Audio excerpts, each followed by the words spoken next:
Couldn't have been a much better opening performance for the Houston Astros as we welcome you to Minute Maid Park for Game 2 of a 4-game series between the Astros and the visiting Seattle Mariners. Hi, everybody. Welcome. Todd Callis alongside Jeff Blum. Now, after all the festivities yesterday, Blummer, we get into the schedule a little bit with Game 2. But yesterday could not have gone much better for Houston. No, it was beautiful. Yeah, we're about to get into the grind of this season, but that opening day is always a special time. But I'm always talking about it. You got to have timely hitting, good defense, and pitching. And it all started with Dallas Keuchel going out there and shutting down that first inning. But when you can get a start from George Springer leading off this game with a bomb, that's a good sign of things to come. We know the Astros are going to drive the ball out of the ballpark, and it was Carlos Correa who backed him up with that second home run of the game. But for me, Dallas Keuchel was the player of the game. 7 innings strong, only gave up 2 hits, 0 earned runs, had 4 punch-outs, but that's what you want to see from Dallas Keuchel. So tonight, Lance McCullers Jr. gets the ball for the Astros. He'll be opposed by Hisashi Iwakuma, 35-year-old, who really shows a variety of pitches, can throw as many as 6 different pitches, although that repertoire has been reduced a bit last season. You can see what he did his last 2 starts against Houston, very good with a sub-1 ERA, but his previous 8, the Astros have been able to get to him. When we come back, Julian Morales will talk about tonight's Astros starter, the right-hander Lance McCullers Jr., as we roll on a Tuesday night.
Lance McCullers Jr. making his first start of the season, facing those M's tonight, a team he's seen plenty before. But before we get into tonight, his spring training got, I don't know what I'm talking about. I can't do this.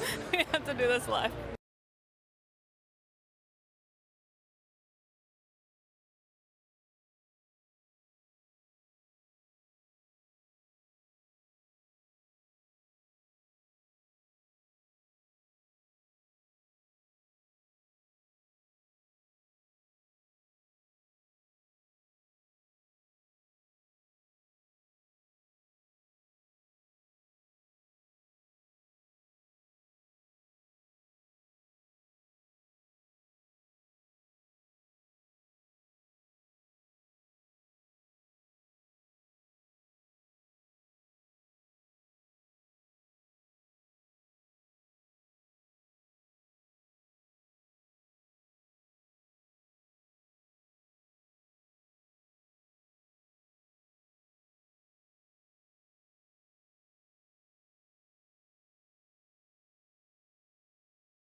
And he is ready to get the real games going after a tough start in his last spring training outing. That was right here against the Cubs, giving up those 5 earned runs in just 4 innings. It wasn't enough. It wasn't deep enough for Lance McCullers, but like A.J. Hinch always says, you don't have to run a marathon in order to train for it. Just get close. So that's what these starters do, but Lance McCullers obviously would like to go a lot deeper tonight. The key for him, first pitch strikes.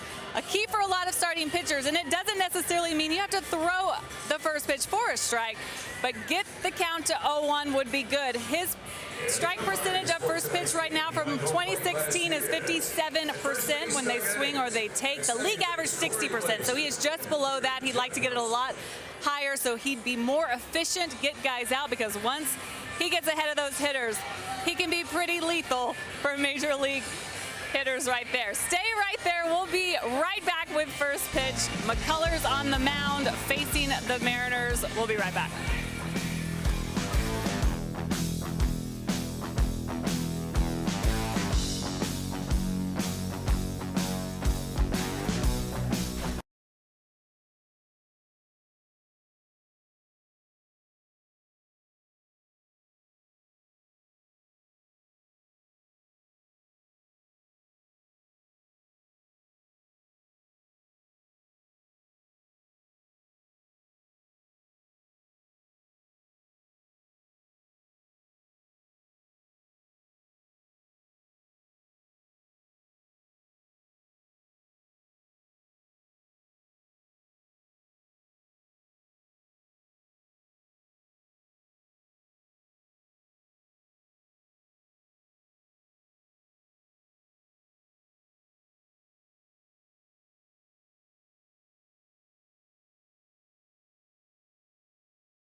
Southwest Airlines, yes to low fares with nothing to hide.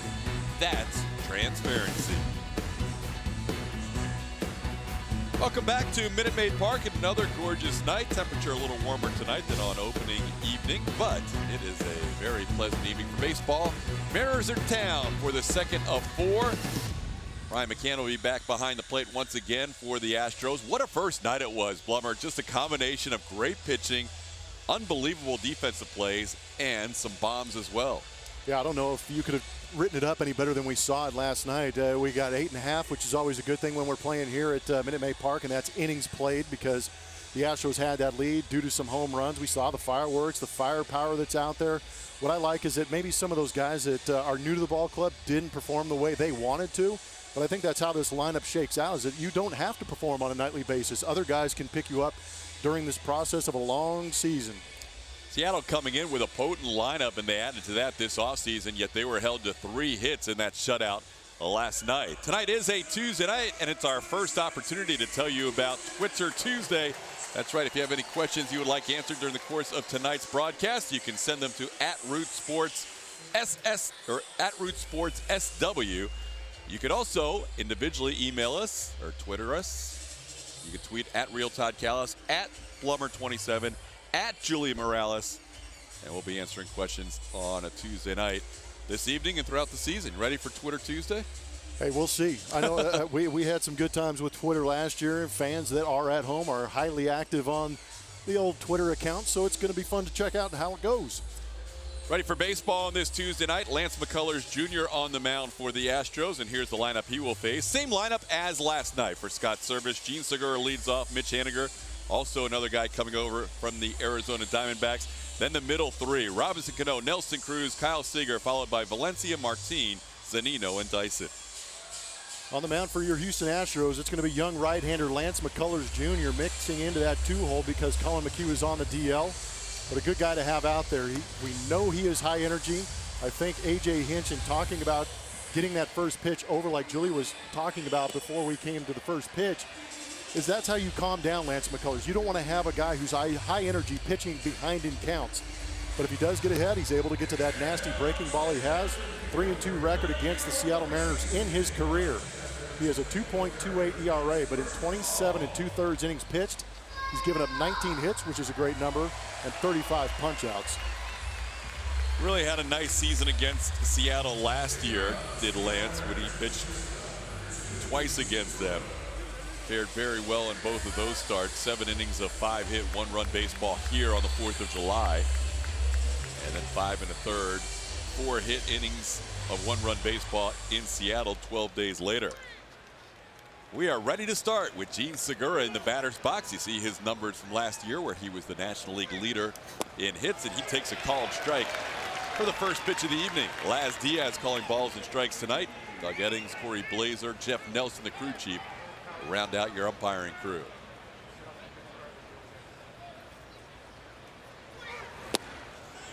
You heard Julia a moment ago mention Lance's spring. Never really got extended in any of his spring starts. His last outing came here in an exhibition game against the Cubs. And he worked 4 innings. That was the most he worked in any spring start. There's the breaking ball for a called strike. Nobody throws the curveball more often than Lance McCullers Jr., and it's quite effective.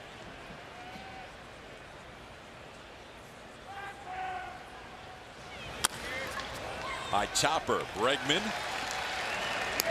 And a nice stretch at first by Marwin Gonzalez for the first out. Nice play by Alex Bregman, and you can see one of the subtle differences in this lineup will be Marwin Gonzalez at first base. Out in left field, you're going to see the DH from last night, Carlos Beltran, out there in left field. I think that's where AJ feels comfortable to get Evan Gattis into that lineup as DH, is putting Carlos Beltran in left field here at Minute Maid Park. People might wonder why mess with success. But for AJ, it's important to get his guys all an opportunity to start one of these first few games. Yeah, he's still building a rapport with these guys, and I think it was a mission of his to get these guys in the games early. Starts out Haniger with a breaking ball for a called strike. Mitch Haniger facing Lance McCullers Jr. for the first time.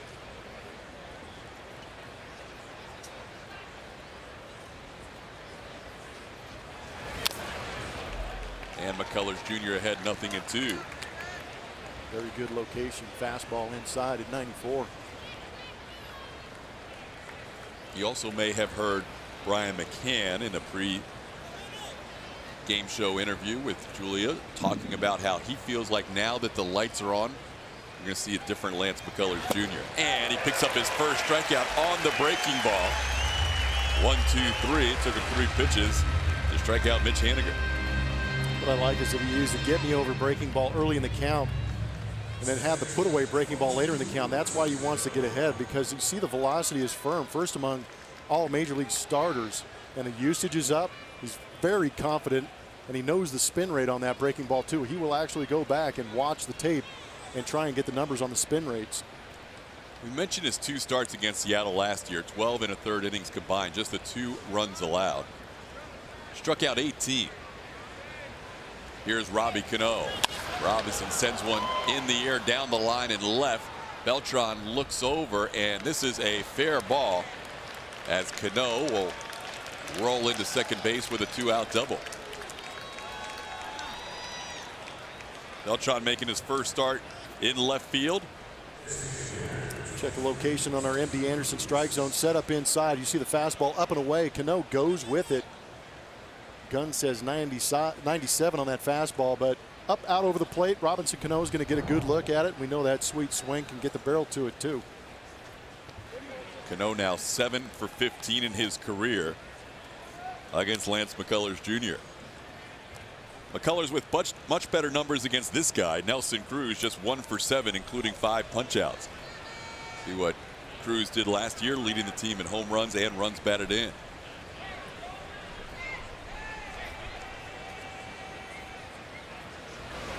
It will be interesting to see how much Beltran plays in the field this year. And I know AJ wants to get him in left field for the home games when he gets an opportunity, because left field just doesn't have as much of an expansive area to cover as a lot of other stadiums.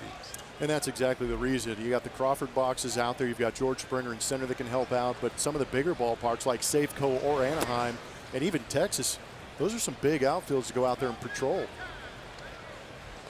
Beltran out there tonight with Gaddis DHing. And we saw it last night with Marisnik coming into center, with Reddick moving over to left, Springer to right. You're going to see that formation even when Beltran's out there. If the Astros have a lead late in the game, expect that defensive replacement to come in. Everybody except for Marisnik has had a chance to start in the first 2 games. Jake will get a start tomorrow. Swing and a miss, 1 ball and 2 strikes as McCullers ahead of Cruz. Yeah, we were just talking about velo. That was an 87-mile-an-hour curve slash slider. How about that? Power curve. It is as good as it gets.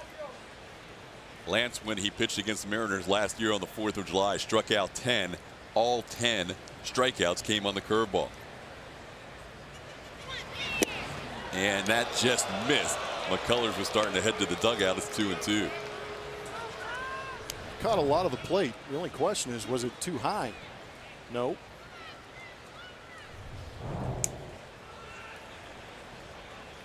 Tell you what, in order to help your pitch count, you need the umpire to cooperate. Yeah, you don't want to give too many extra pitches to Nelson Cruz, that's for sure. There it goes as McCullers picks up the strikeout on the breaking ball. 2 strikeouts in the inning, 1 left on.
Starting lineup presented by Southwest Airlines. George Springer, with the 4th pitch of the season out of the ballpark for a home run, leads off for the Astros, followed by Alex Bregman, Jose Altuve, Carlos Correa, Carlos Beltran, Josh Reddick, Evan Gaddis gets his first start, Brian McCann, and Marwin Gonzalez makes his first start of the 2017 season.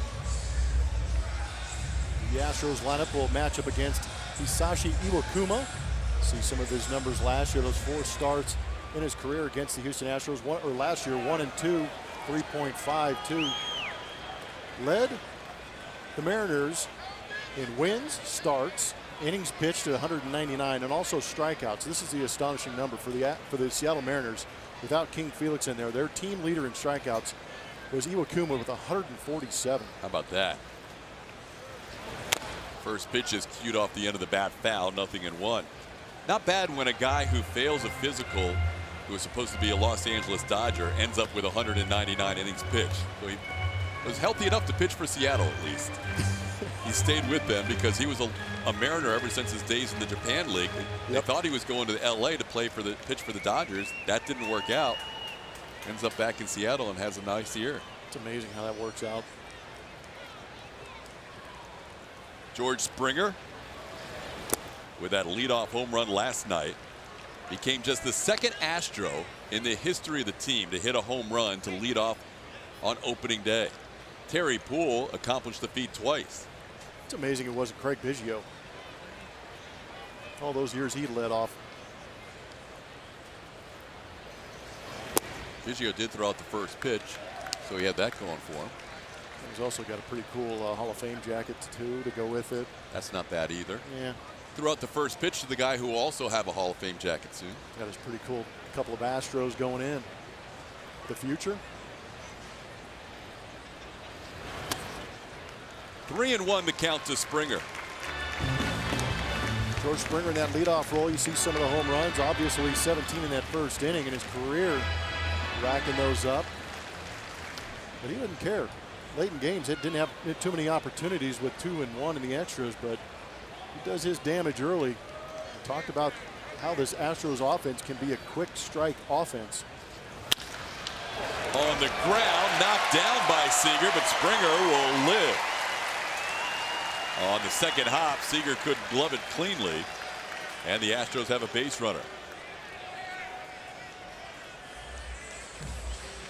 I talk about catching being a tough position. Third base is a tough position too. Kind of a chopper, a lot of top spin and in between hops. Here's our Super Mo. Pretty good look at Seager tackling it. Brought to you by Mattress Firm. That's a top spin, and he tried to take that drop step to create a good angle, but I think he recognized early that only chance he had was to knock it down, keep it from getting into that left field corner. Ruled an error against Kyle Seager, so Springer on first base, and here's Alex Bregman. Bregman a nice game last night, 1 for 3, including an 11-pitch walk. Chopper towards Seager. To Cano for 1, the turn in time. And on the first pitch to Alex Bregman, he grounds into a double play. Has some pretty good redemption for Kyle Seager down there at third base. It's all you're wishing for as a defender. As soon as you make an error, give me another ground ball, let me make up for it. He did. Iwakuma can roll you over. He'll get a lot of ground ball double plays.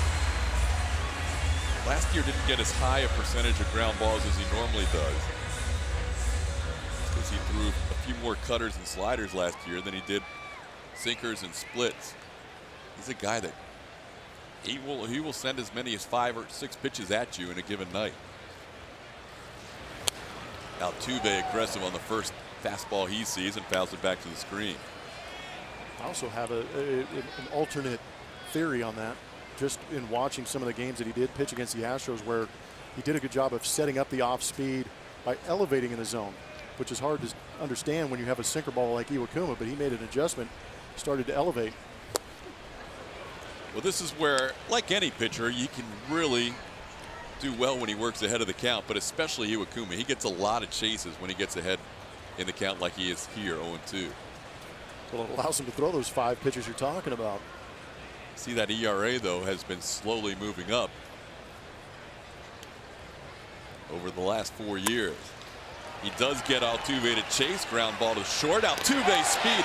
Oh, he is safe. He is safe. Doug Eddings calls him safe at first. We did not have any challenges or reviews last night. Again, the umpire has to look over to Scott Service, and he has to make a decision. That was an interesting call by Doug Eddings down there at first base. Got to give Altuve credit for hustling down that line to make this play as close as it was. Watch the ball in the back of the glove if you can, right there. This one's going to go under review, I believe. But that was kind of like Doug Eddings went with the right arm up, then brought the other arm up and went to safe. Well, you've got a new rule this year for the amount of time you have to challenge a play. You cannot keep asking your video coordinator to look at a replay. You've got 30 seconds to make a decision one way or the other. Service made that decision within about 5 or 10 seconds, and it looks like the Mariners are going to win this one. He was pretty confident about it. Altuve made it close, hustling down the line. He does. He always puts pressure on defenses. You know, the reputation of Altuve is when that ball is in play that he's going to take off running. Watch the little man go. There's no quit in this kid. And Segura knew it too. He really rushed the throw. Seattle is heading off the field, so apparently the Mariners have a pretty good idea that they're going to win this. How is it taking this long? You and I had it in 10 seconds. This one should be a pretty easy one. Yeah. As much as we'd like to see Altuve get a base hit there, it looks... Somebody on the can? What? Make the call. Everybody except for Hisashi Iwakuma and Mike Zunino for the Mariners have left their positions. The pitcher and catcher are in position. The rest of the team is like, we've got this one. And they're going to look at and see if Valencia's foot stayed on the bag the entire time. But again, you're looking for that baseball in the back of the glove. That's what the umpire's listening for also. That's when they hear the pop. They're listening for the pop. They're watching the runner hit the bag. It was an incredibly close play, but on the replays that our guys have given us, he's out. Well, the longer this takes, oh, here we go. I was going to say the longer this takes, the better chance Altuve has, but I don't think he's going to win this. Crew Chief Jeff Nelson. And after that, they decide he is in fact out. So a 9-pitch inning for Iwakuma in the bottom of the first.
At Minute Maid Park.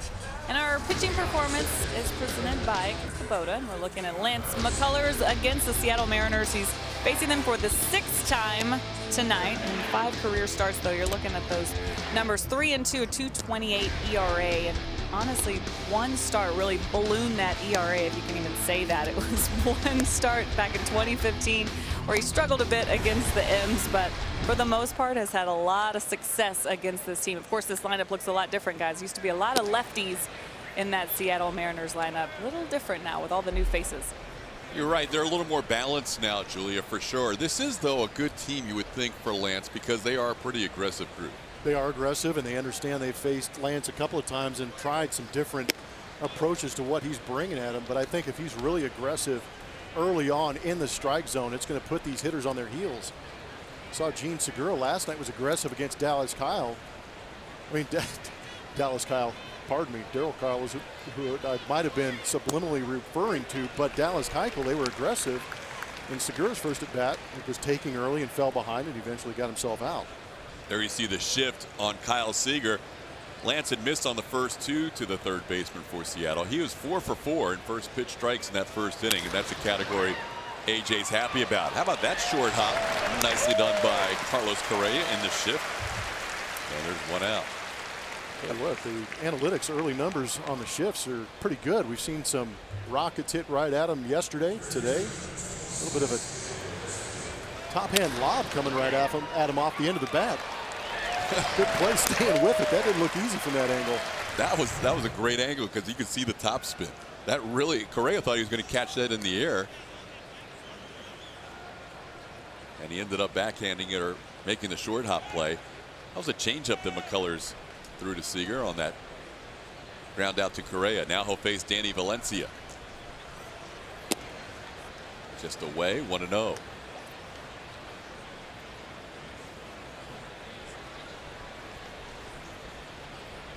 Lance made just 14 starts last year. Beginning of the season, had some right shoulder soreness. In fact, yesterday was the first day he was active for an opening day. And this is the first game he's ever pitched in the month of April.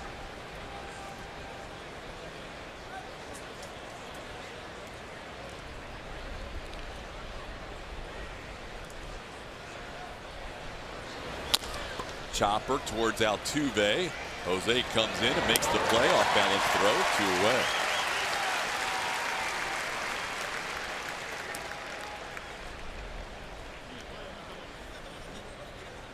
We mentioned the first out of the inning was on a changeup, and that's going to be a continuing work in progress for Lance McCullers Jr. But if he can somehow get that pitch to be effective to go along with what he already possesses in that fastball power curve combination. Well, having that third pitch, instead, if I'm a hitter facing Lance last year, it's fastball curveball. I have a 50-50 chance if I'm going to guess right. And then you can look at the numbers and the tendencies and maybe lean on the curveball a little bit, anticipating that pitch. But if you throw a third pitch into that wrinkle, it plants that seed. And I think that's what that changeup did to Kyle Seager. He goes, oh, okay, now he's got a changeup and it was in the strike zone. There's something else I have to look for. But at the same time, Lance throwing a changeup and getting an out on it, it goes a long way for the confidence too. Now he's 1-1 on Leonys Martin. Leonys with good numbers against McCullers, 3 for 5, 2 doubles and a triple. That pitch misses inside. It's 2-1. It's a good pitch. That is the new view from our center field spot. Grounder just foul, although it almost kicked fair. Marwin Gonzalez played it. That ball almost came back and landed in fair territory. It almost looked like it came back fair. It was bizarre.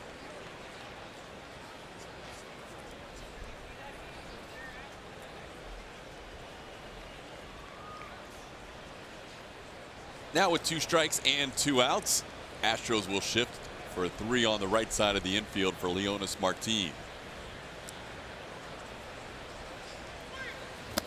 And McCullers strikes him out. Third strikeout for Lance and a 1-2-3 inning.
Tonight, game number 2 after the Astros won their 5th consecutive opening day. All 5 years as an American League squad. They're a perfect 5-0 on opening days. Couldn't have gone much better either. Lance McCullers Jr. trying to follow in the footsteps of Dallas Keuchel, who was brilliant last night. It was fun to watch. Carlos Correa had quite a game as well with a home run, sac fly, a couple of RBIs.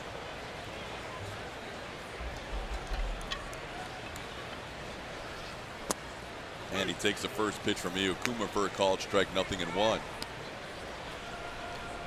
Last night had it all. It had pitching, defense, a couple of bombs. No, I'm a big proponent. I always say good pitching, good defense, and timely hitting is going to win you a lot of ball games. And last night, to a T, was exactly what I was talking about. Then a little bit of extra sauce on there from Dallas Keuchel and some of the plays he was making.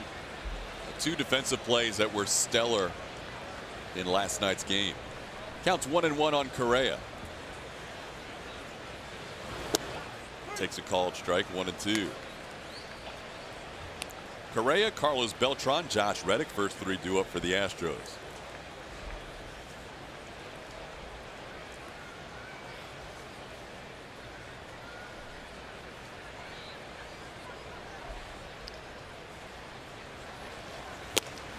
And Iwakuma gets Correa for his first strikeout of the night.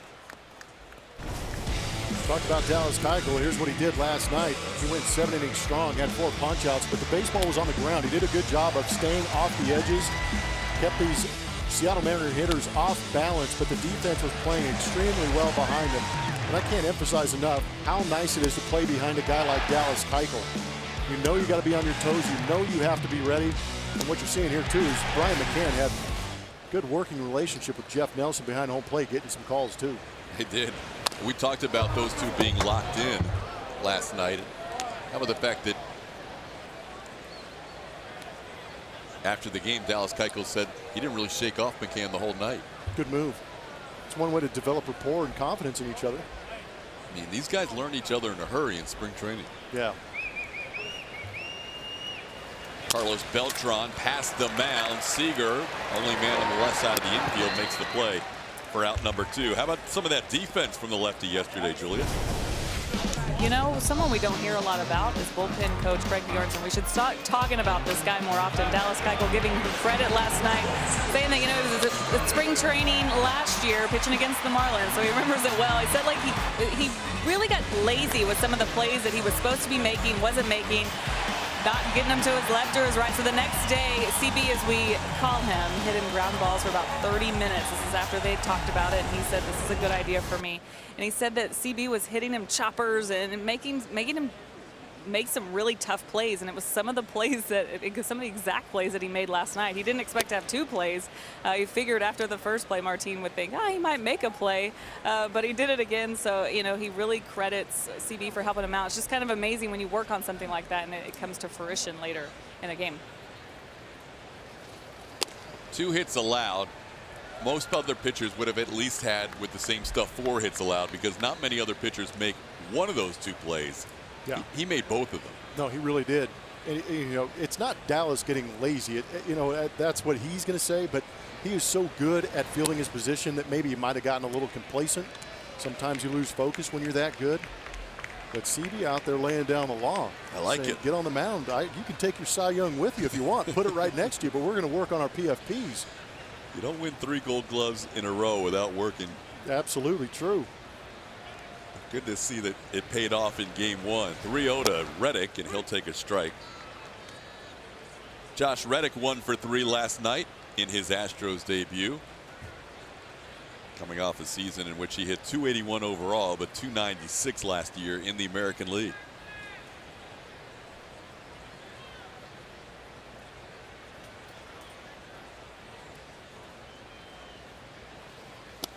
And there is a strike.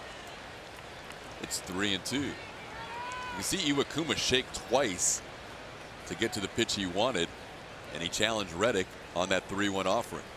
Sometimes you see those shakes and you're not thinking fastball.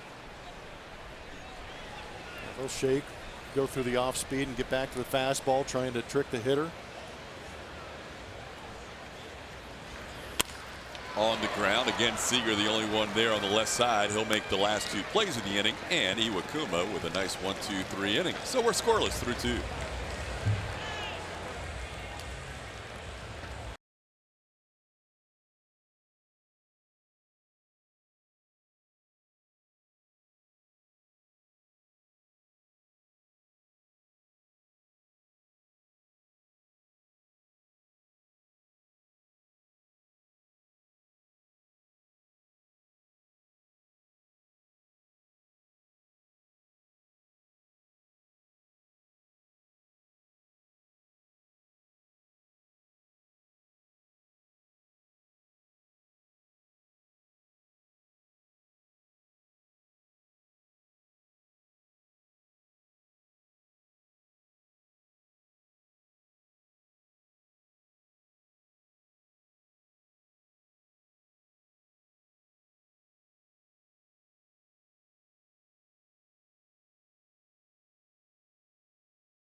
between the Mariners and the Astros. Lance McCullers gets back to work, and I mentioned earlier, just before the game had started, how important first pitch strikes would be for Lance McCullers as he tries to get deeper into games, something he was working on constantly last year, and of course didn't get too deep into a game spring training. But I want to take it a little bit further as far as first pitch strikes go for Lance McCullers, and why it's so important for him to be ahead in the count versus behind in the count. Because check out the numbers when after an 0-1 count, hitters only hitting 223 versus 276, but look at the on-base percentage that jumps up so high to 451, even more so 405, the slugging percentage. And we've seen Lance also begin to walk hitters the deeper he gets into count. So if he can just get ahead in the count, guys, it's amazing what that out pitch, that curveball can do to major league hitters. No doubt about it. Lance was a perfect 4 for 4 in first pitch strikes in the first inning, 0 for 3 last inning, and he starts out Mike Zunino with a called strike. You know, the other thing for Lance too, he's averaged about 16.5 pitches per inning over his career. And there's no doubt he'd like to be in that Dallas Keuchel territory where he's able to go a full season, stay healthy, and approach that 200 inning plateau. But to do so, you really have to limit your pitches. So far, 13 and 12 the first 2 innings tonight.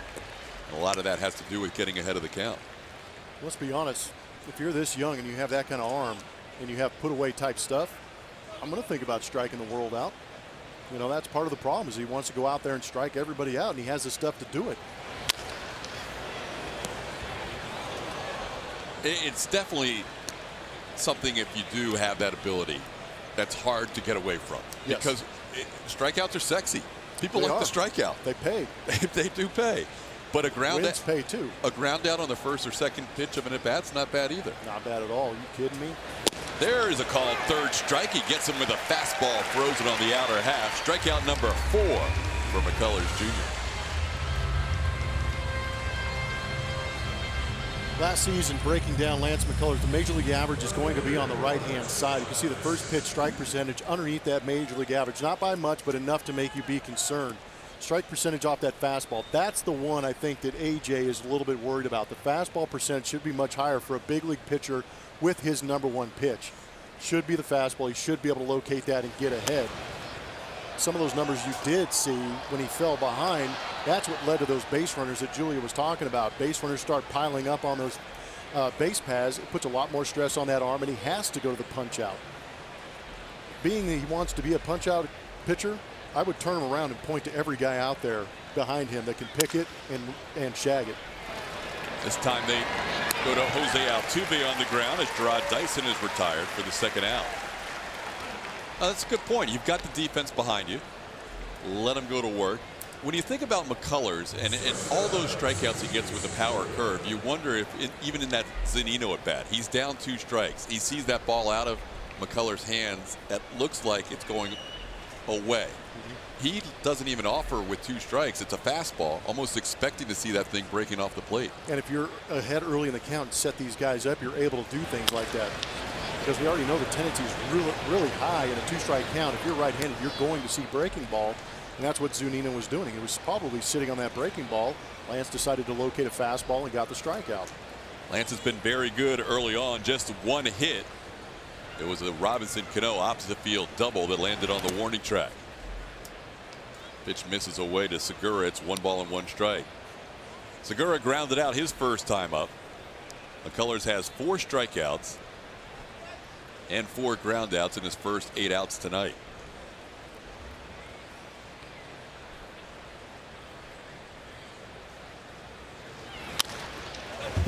In on the hands, it's 1 and 2. Segura expanding on that inside corner, I think may have earned himself one of those nasty curveballs on the outside. Lance is ready to go. He and McCann, just like last night with Dallas Keuchel and McCann, they have been in sync. Lance with a count of 1 and 2. And there's the breaking ball. Segura can't hold up, and that'll do it for the Mariners in the third. A 1-2-3 inning for Lance, including a couple of strikeouts. He now has 5.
Poll on Twitter Tuesday. We have this question for you. Which of these first career opening day roster guys will have the biggest impact?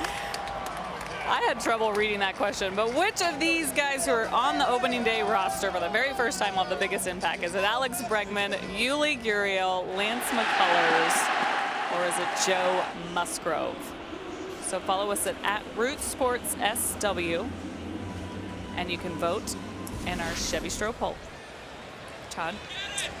All right, Julia, bottom third of the Astros order, and Evan Gattis gets his first at bat of the 2017 season. I did say we were going to include Julia in the Stro poll tonight. Yes. I forgot last night. Yeah. So we'll get her opinion here in a little while. Evan sends one into shallow left. And right there is Strad Dyson for the first out. Good choices. Who do you have, Julia? Oh, being put on the spot's kind of tough. I actually voted for Gurriel on this one. Okay. I think he's got a lot to offer, especially with all of his years in the league. And I think last season, trying to get adjusted to the league, we're going to see a really special player here in 2017. It's a good call. He's a good hitter. I'm going to take Super Joe Musgrove. Are you? Yeah, I'm going to take the young, talented kid. Yeah, back into the rotation. Not the low expectations, but nobody's really got him on the radar. I think he's going to sneak attack some people this year. Man, he looked good this spring. Yeah, he looked really good. You know who honestly I was thinking, which is kind of funny because I think our three choices might not be the ultimate winner. I was thinking Lance McCullers Jr. Yeah, well, hey, good call. I mean, he's pitching tonight, so why not? So that means none of us are going to pick Alex Bregman. How about that? He's going to rake. I mean, that's the easy choice. He may win the fan poll, but oh man, he will. Well, you're going to see him on a daily basis too. I mean, that's the other thing about Yuli Gurriel is you're going to see these guys playing on a nightly basis, so they're going to have their opportunities to contribute. And who wouldn't want to hit in this lineup? Brian McCann to left field. Dyson will look up, and McCann has gone yard to left. 1-0 Astros on McCann's first home run in Houston. Welcome to the juice box, kid.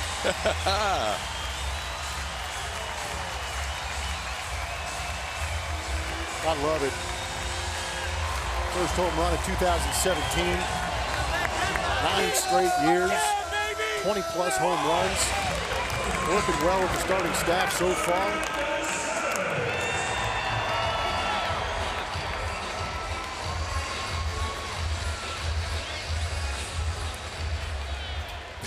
He doesn't want to get on the Astros celebration with the cup of water.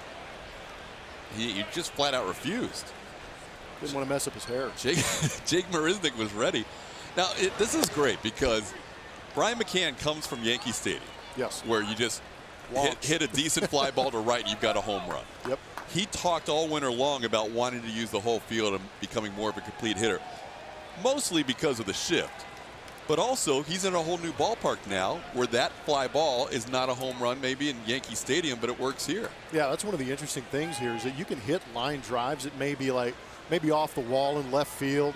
But here they're going to sneak out of there. It's a good thing to see him driving the ball the other way because we saw the mechanical adjustments, but there's 2 ways to beat the shift. Go the other way and hit it over their heads. He did both. I like it. That's good to see. Brian McCann hit a home run the opposite field. And he gives the Astros a 1-0 lead, his first home run as a member of the Houston Astros. Marwin having a good time with Laz Diaz right now. Marwin getting his first start, 118 starts last year. Getting a start tonight at first base. Made 74 of his 118 starts at first last year. Pitch in the dirt. It's 1-2. 360 the official measurement on the Brian McCann home run.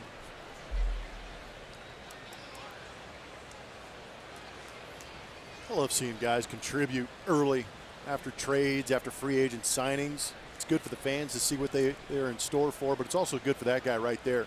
Get him comfortable in that uniform real quick. Didn't have a hit in the opener last night, but he contributed behind the plate, catching a 3-hit shutout. Look at that swing.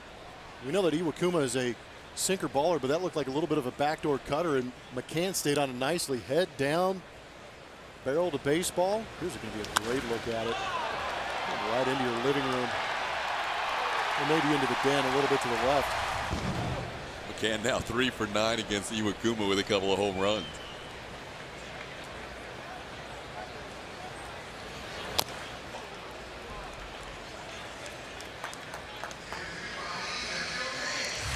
Hisashi Iwakuma turns 36 years old in 8 days. Getting the start in Game 2 of the season. Felix Hernandez left his start last night after 5 innings. A little groin strain coming in to that 5th inning after making the final put out of the 4th inning.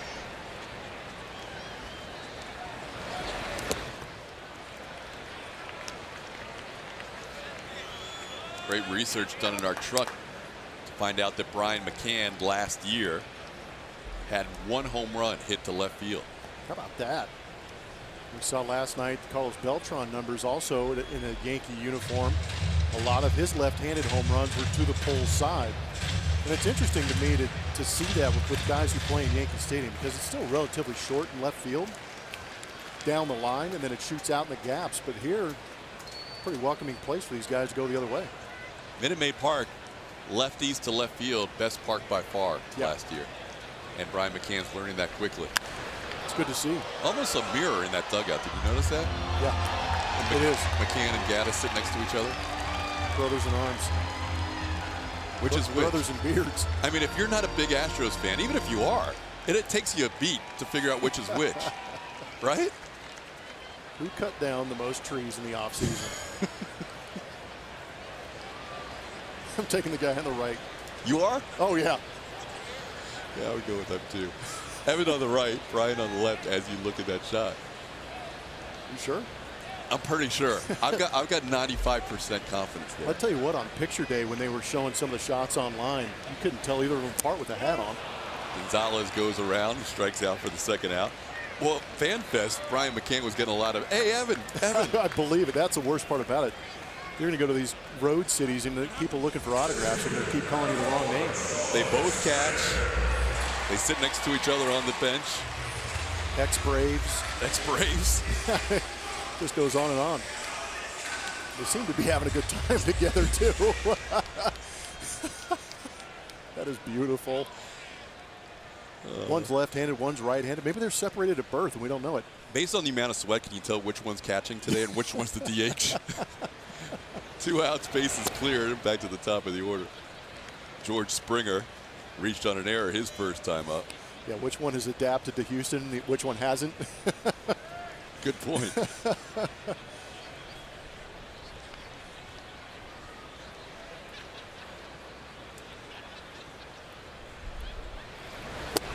There's a called strike, 1-1.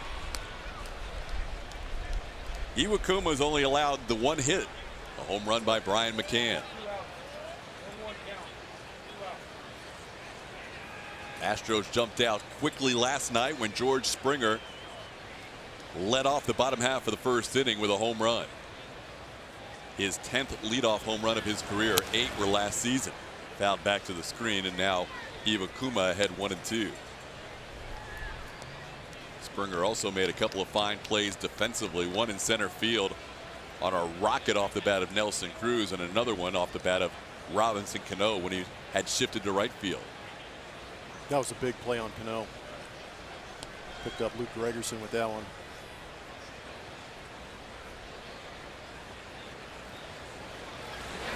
I did ask George about that Nelson Cruz line drive earlier today, and he said it did have a lot of that knuckleball action. Really? He said it really tailed towards right field. That ball off the bat, he knew it was scalded. And he had a tough time picking it up, too. We saw in the replay where he was mouthing to Josh Reddick because I couldn't see it. It was the hardest hit ball of the night. Even the home run by Carlos Correa was exit velocity 110. The Cruz line drive was 113. There's a close pitch, and it's ball 3, 3-2. This is that one Todd's talking about. Bullet up the middle and right at him, but you can see from that view behind home plate, kind of tailing off the right over the left shoulder. Great play, good athleticism. Again, we talk about feet catching ground balls. They catch fly balls too. Stays alive.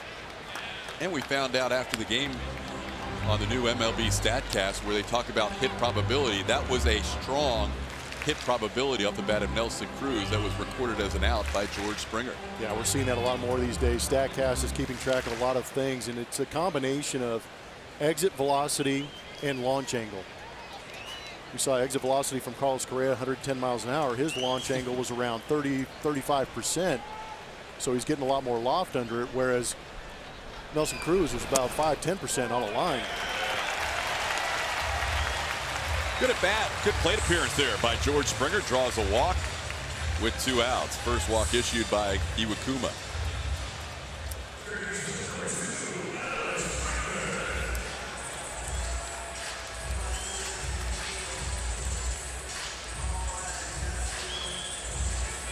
Here's Alex Bregman, grounded into a double play on 1 pitch his first time up.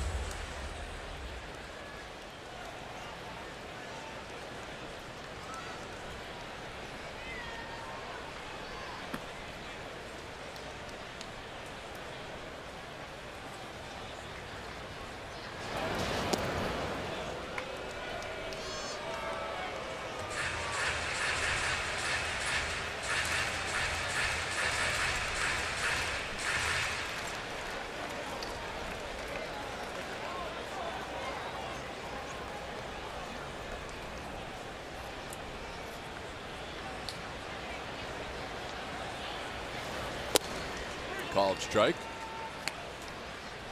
Bregman again was limited this spring in terms of at-bats. Played in the World Baseball Classic, did not see a lot of time for Team USA, but was proud to bring back a gold medal. Ended up getting a lot more ABs in the final week of spring training than he normally would, and he really had a nice first game.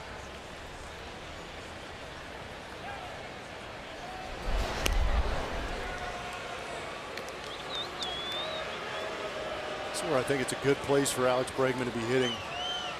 George Springer worked a little bit in this spring training trying to steal more bases. You see the numbers from last year. I think that's an area that a small area for George to improve on is actually stealing a couple more bags, but it's going to bring more fastballs to Alex. And I was kind of curious to see how Iwakuma was going to attack him, because we had been talking about most of this game so far is that he likes to throw his off speed, but he's got to be a little bit quicker to home plate if he's going to try and throw the off speed. Oh, he's ahead of Bregman 0-2. Last year, George Springer was 9 of 19 in the stolen base department.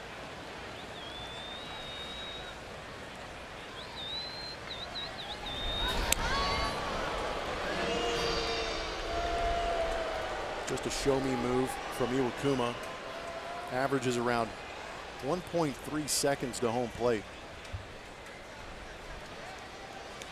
So I think George has speed to compete with that. If a guy's a 1.5, you're stealing all day long on him. 1.3, just a little bit above average. Yep. But you get guys that can run and get good jumps. I'm taking my chances. He's going on the 0-2 pitch. Danino double clutches, and he's still out. So Springer retired for the final out of the inning. Brian McCann, welcome to the new digs. Minute Maid Park and the Crawford boxes. Welcome him nicely as he takes that slider out the other way.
is getting his first start in April ever at the big league level, and we have seen some great fastballs. He is getting ahead in counts, much to the delight of A.J. Hinch, which allows him to put guys away with that curveball. Now that he's set them up, we've seen a good fastball on the outside edge, working very well with Brian McCann, who has backed him up with that solo home run to give him a 1-0 lead so far.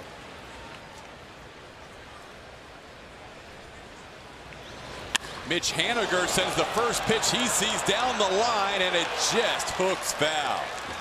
Mariners still searching for their first run of 2017, and that's about as close as they've come. Pretty close. Hanging slider got hammered by Haniger, but the head got out in front of the hands. That's what creates that hook. Just foul. This is a guy who led all minor league baseball in OPS last year. Mitch Haniger. Talking about McCullers having a third pitch, says Tom.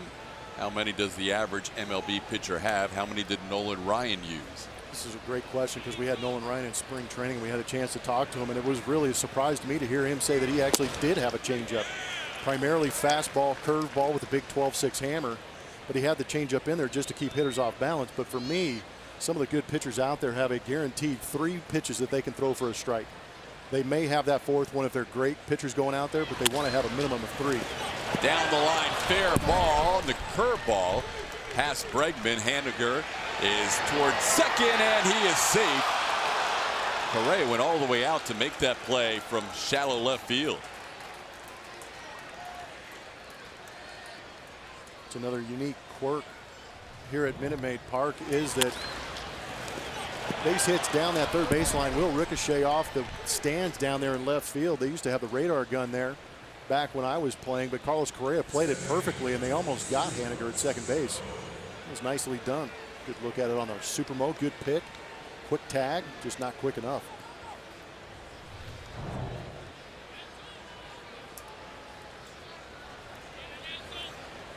So leadoff base runner for the Mariners, and Robinson Cano the batter.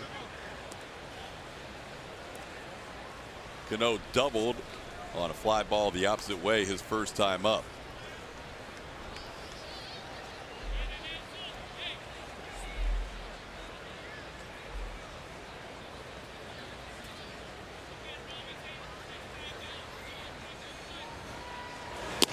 Pitch misses away. Julia, what do you have for us? Hey, Todd, just talking about that changeup for Lance McCullers, something he, obviously worked on in spring. Hasn't thrown it a lot tonight, but it's tough to go from the spring training outings where you can get away with things to coming into real competition, and this is where the real test begins. But for him to be as dominant as everyone thinks he can be in this Astros organization, he does need that other pitch, like you guys were talking about. Take a look at the pitch grips we can see from Lance McCullers Jr. and how he holds the baseball. There's your 4-seam fastball. Everybody in baseball learns that one around the age of 6. But that's the interesting one right there. That's how he creates a spin. The reason that pointer finger is up and it looks like it's spiking that baseball is because he puts pressure on the middle finger to yank down on that breaking ball. That's the 2-seam changeup.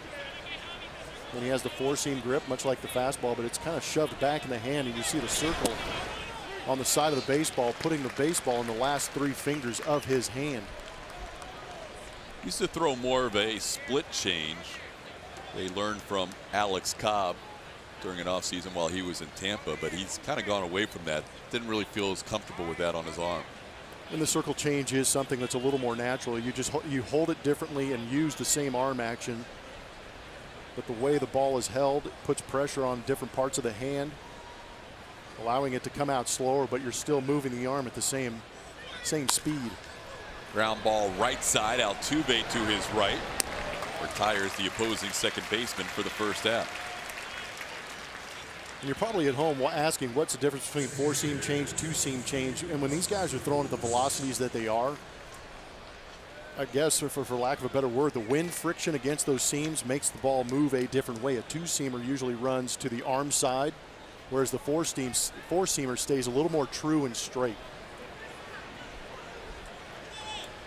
So 1 out, the runner moving to third on that ground out, and the Astros are going to bring the infield in with a 1-0 lead in the 4th. Nelson Cruz, the hitter. Infield's all the way in everywhere with the exception of Alex Bregman at third base, and he's more natural in his positioning as this pitch misses away for a ball 1-0. Yeah, we like to call that position self-preservation. With Nelson Cruz. Oh man, I can't remember who the manager was. It might have been Jimmy Williams, but Gary Sheffield came to the plate and they said play in, and I nope, no chance. He said no. I waved him off. I was like, there's no way I'm getting closer to this guy. No, thank you. Swing and a miss, strike one. It's 1-1. Well, Nelson knows what his numbers are probably against McCullers. They're not great. 1 for 8 with 6 strikeouts. So he's looking for a pitch early in the count that he can make contact with, because he knows Lance has been deadly when he gets ahead, especially picking up a strikeout. You know that's what's on McCullers' mind. And now it's 1-2. One of the best RBI guys in baseball facing a guy who can strike you out with the best of them. Head-to-head, infield in, and a runner on third with 1 out. Interesting to see the infield playing in.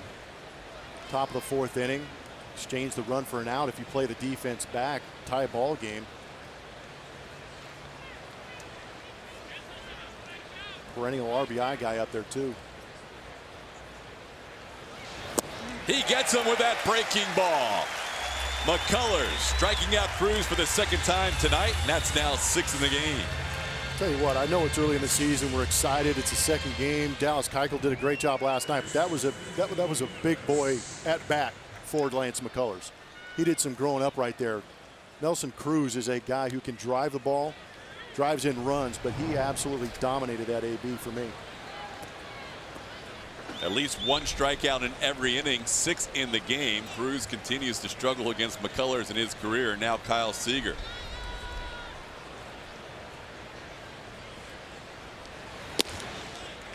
Seager takes that pitch away, 1-0.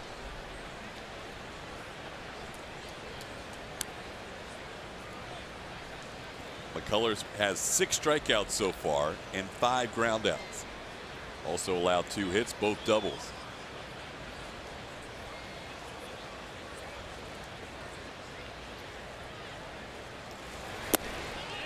Seager tries to hold up and does. 2-0. An interesting situation here. First base open, lefty at the plate. Right-handed hitter on deck if you're playing matchups, but Lance has actually last year had better numbers against left-handed hitters. And Seager is 3 for 12 against Lance with 4 punch-outs. A lot of decisions to be made in that dugout if you're so inclined at home to try and make your own. And he can be effective against lefties because that power curve gets in under their hands. It does. He likes to back leg that. But again, he's down in the zone, which is a benefit to him because the mistakes he does make will be down out of the zone. There you go.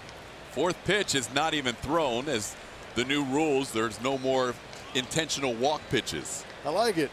You like that one? I love it. We've all done it. Made the mistake. Tree has had the issue with calling McCann Gaddis last night. Made the mistake of calling McCann Gaddis. Imagine if Casey McGahee was sitting next to him. Always thought they looked alike. With the Milwaukee Brewers, Miami Marlins. Yeah, there's some guys out there that you know, took the salad off the top and just put it on their chin.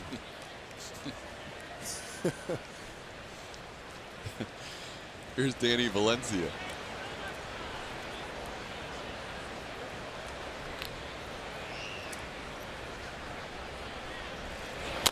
Chopped off the plate. Bregman's going to have to come in and make a nice play. Can't quite grab it cleanly.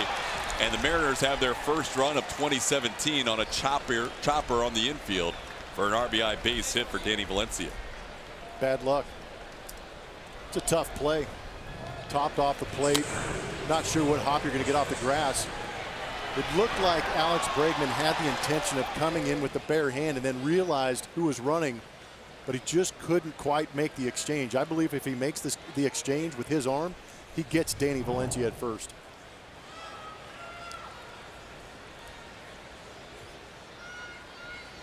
So not a well-hit ball, but it results in the Mariners' first run.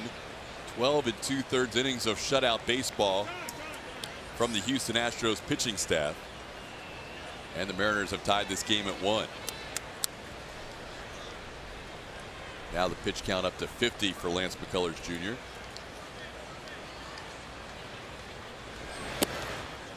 Pitch misses away, 1-0. Oh man, that's an easy question. What pitch did I have the most difficulty hitting? Changeup. If that was a guy's 8th pitch, he was going to throw me a changeup. It was known league wide that I had a tough time with the changeup, but I actually made a couple adjustments to try and hit it. Off the glove of Marwin Gonzalez, everybody's safe. Altuve throws behind the runner at second. Mariners now have the bases loaded.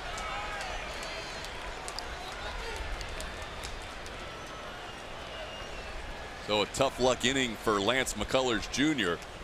Chopper off the plate for a base hit by Valencia, and this ball.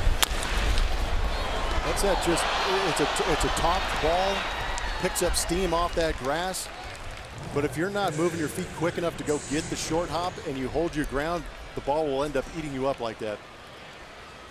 Just try and limit the damage right now. Get out of this inning. It's been a frustrating inning for Lance. He allowed an 0-2 pitch to Mitch Haniger. I caught a little more of the plate than he wanted for a double. Then he got Robinson Cano, struck out Nelson Cruz, thought he would get out of this inning potentially. Then Kyle Seager with the intentional walk as the 4th pitch was not made to home plate. They just signaled to go to first base. Chopping hit by Danny Valencia in that last ball, which was ruled an error off the glove of Marwin Gonzalez. Lance did so well getting Nelson Cruz with that punch out and fell behind Kyle Seager. Now it's just kind of spiraling out of control. You hope that McCann and he can get on the same page and get out of this thing.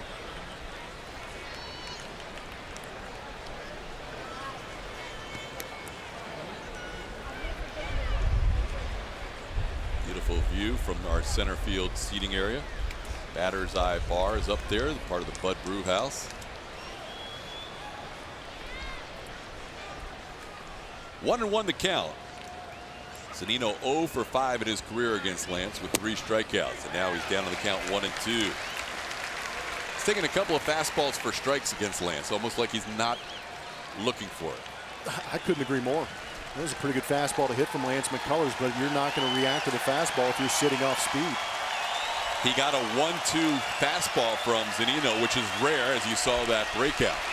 This time he gets the curveball, and he doesn't get the call, just off the outer edge. It's a pretty gutsy take by Zunino. If he was looking curveball on that pitch, surprising he took it, because that had a lot of the plate at the beginning. Again, all it's got to catch is that front corner. Looked like it may have. Fans looking for the strikeout, or at least anything to get out of this bases loaded situation. Ground ball to short. Correa will make the play to first, and Seattle scores 1 but leaves the bases loaded. We head to the bottom of the 4th, all time.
Minute Maid Park. Cheer on the Astros in the loudest and most energetic part of the ballpark for every Friday night home game, the Stro Zone. Sit in the Stro Zone and get a unique t-shirt along with a custom H-Town foam hand. Visit astros.com/StroZone now to purchase your tickets. I just learned what that is. The Stro Zone? Well, the Stro Zone, yes, but also the hand signal for H-Town. I'm typically holding up that sign at rock concerts. In the air off the bat of Bregman, but he got under this one. Gerard Dyson is going to make the play. Carlos Correa. We're going to look at his highlight package. Fastball inside. He does a very good job of bringing the hands in. We talked about it yesterday. A little bit of a lag with the barrel, but that top hand or that bottom hand is a guide. That brings the knob inside the pitch. The top hand is the power. When he recognizes where that pitch is and that guide is online, he will release absolute fury with that top hand driving it out. But that's what makes him so special as far as driving that pitch on the inside corner out of here. One out, and Jose Altuve the batter. And he'll take a pitch. With those highlights, we're going to talk about Carlos Correa a little bit more. He's the subject of our forward spray chart. And you can see the blue dots are the fastballs, the orange are off speed. The white dots are breaking balls, and where he is hitting some of those pitches. But the ability to hit some of those fastballs straightaway center and left center like we saw in the ALDS against the Kansas City Royals is very unique to his skill set. High in the air off the bat of Altuve in the right field for out number 2. This is the pitch in the ALDS on the inside corner was 96 miles an hour. He just did a great job of turning on it. See home run power on a lot of fastballs.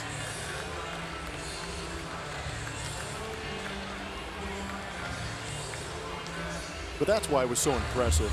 And that's one of the things that in talking to Carlos Correa that he worked on, and I thought it was really interesting in the post-game interview that we heard him talking about. He recognizes that the league is trying to get into the kitchen, so to speak, on the inside corner of him.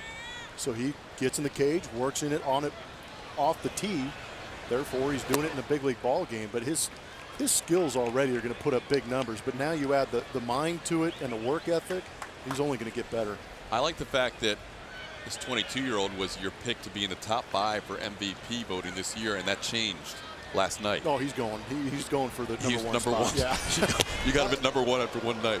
And it's again, you see him do things, and you kind of lose focus of it a little bit, and then he does it again, and you're just like, you got to be kidding me. How did he take that pitch, keep it fair, one, and then drive it out of the park? I thought it was great that Bobby Dynamite, who runs the train up there, took a picture of it and tweeted it out where the ball was sitting in between the tracks up there, too. That was kind of cool. That was really cool. Now Correa has a 3-0 count.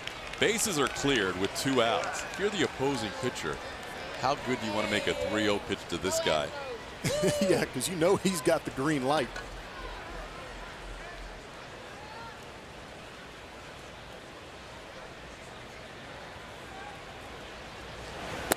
Oh, there you go. Little off-speed pitch at the ankles. Well, and you know what? In talking about how many pitches a pitcher has, sometimes that's where you're going to see those secondary pitches. If he's able to throw the off-speed pitches, 4 strikes in hitters' counts, that's where they come in handy. But again, still, you can throw an off-speed pitch to Carlos Correa in a 3-0 count. He might hammer it out of the ballpark. He sees the ball so good. So Correa, a 2-out base runner. Carlos Beltran has some nice numbers in his career against Hisashi Iwakuma. Even with the ground out his first time up, Beltran is 6 for 12 in his career against the Mariners right-hander. Iwakuma starts him off with a strike on the outside corner, 0-1. Astros have just 1 hit. That hit was a home run to the opposite way by Brian McCann. So McCann has matched his opposite field home run total of last year. Last year he hit 20 home runs. On the ground into the shift, Cano from shallow right. And the Astros are out here in the 4th. Tied at 1 heading to the 5th.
Good ball game, knotted up at 1 apiece.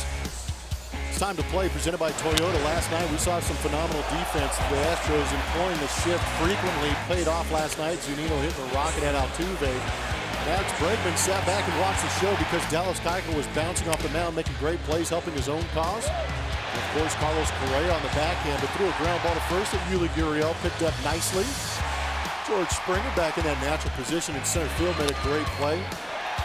But that's a pitcher's best friend in Dallas Keuchel's calling card when he gets a runner on first base is that double play. Draw Dyson, the batter, showing bunt. Bregman was already way in at third base. Not sure where Dyson was going to try and bunt that, but he takes it for a strike. You can see where. He saw Keuchel in the dugout, so he said, I'm going to lay it down. Yeah, that's right. Dallas Keuchel was unbelievable last night. On the mound and off the mound. And he does an accidental bunt, a little check swing. Bregman with a quick play to get the speedy Dyson at first. So he showed bunt, ended up with what turned out to be almost like a bunt, and he's still retired. Yeah, real man hit that. No, this is a tough play. And I think you're seeing Alex Bregman a little bit. We got spoiled last year with how well he played third base. But you move a shortstop over to third base, the kid has great feet. And sometimes that can get you in a little bit of trouble if you don't stutter step into some of those slow rollers. And you can see him catching that ball with the backhand. He'll learn to get around that a little bit and get his angle going towards first base. But again, we got spoiled because he's so good over there. But it's nice to see he has the arm to make up for it sometimes too. Well, you mentioned the last time he had a choice to make. It almost looked like there he was trying to determine whether he needed to bare hand or glove it. And as a guy who played a lot of third base, you have to make that pretty quickly as you're coming in on the fly. Yeah, third base is a tough position. You're playing in like that. Yes, you're in. And think mentally. The reason he's playing in is because he's anticipating bunt.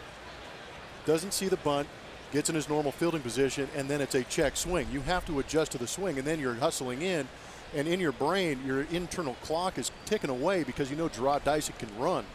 That's where things start to come into play and your natural ability takes over. It's just repetition for him over there at third base. And some guys, you know, Mike Schmidt comes to mind, Evan Longoria, some guys are really comfortable bare-handing the ball, more so than others. Yep. Adrian Beltre, great at the bare hand play. Omar Vizquel at shortstop is a guy that comes to mind. But there are slow roller situations. I liked the bare hand. I felt comfortable because it was in stride with what I was doing. But you're seeing, again, you're seeing backhand the slow roller. That's not normal. But he's not a normal third baseman. He will eventually create the angle going towards first. Strikeout for Lance McCullers, number 7, as he gets Gene Segura looking. Segura does not look comfortable against Lance McCullers at all. Ground out and 2 strikeouts. Segura now 0 for 6 in his career against Lance. Think about the Mariners hitters, and this is a team that we've mentioned their potent offense. They've only put 6 balls in the air in now 13 2/3 innings of this season. Everything has been a strikeout or a ground out against Dallas Keuchel or Lance McCullers. And I'm going to give credit to pitching and the Houston Astros for bringing guys into this ballpark who know how to pitch here. Called strikeout or half. Lance ahead of Haniger, 0-2. Did you see the velo on that? 96. He popped a 96-mile-an-hour fastball. Yeah, there might be a little hate behind that. I think he was frustrated with Haniger's double last at bat. There's the breaking ball. He tries to do the same thing, but this time Bregman's there. Long throw, safe. They're saying Marwin Gonzalez was off the bag. That's the call by Doug Eddings at first. Tough play. Sometimes as a defender, you feel like you're getting picked on. Great job of getting to that baseball. He has a very strong arm, just yanked it a little bit up the line. Marwin did the best he could, but you could see daylight between the cleats and the base. That will be an error put on Alex Bregman.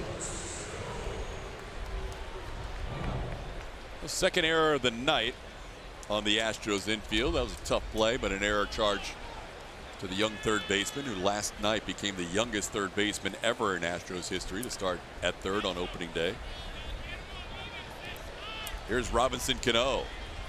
Doubled his first time up.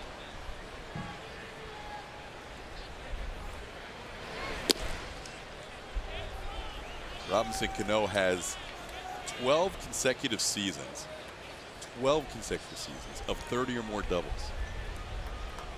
He is one of just 4 players in Major League Baseball history to accomplish that feat.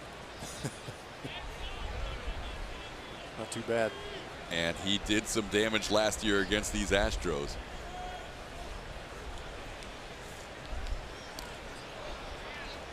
Picked at first by Marwin.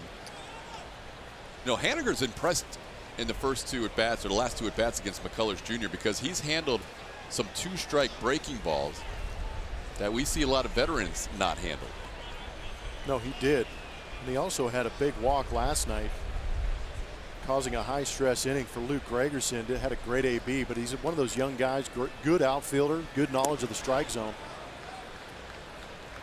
Everybody talked about Gene Segura in that trade, but people in Seattle are saying don't sleep on this guy because he could be a star in the near future. Say all the guys in the booth over to our right have had really good things to say about him in the spring that he did have. Said he's a plus outfielder. He said he might be a better center fielder, but playing the corners here with Leonis Martin in center.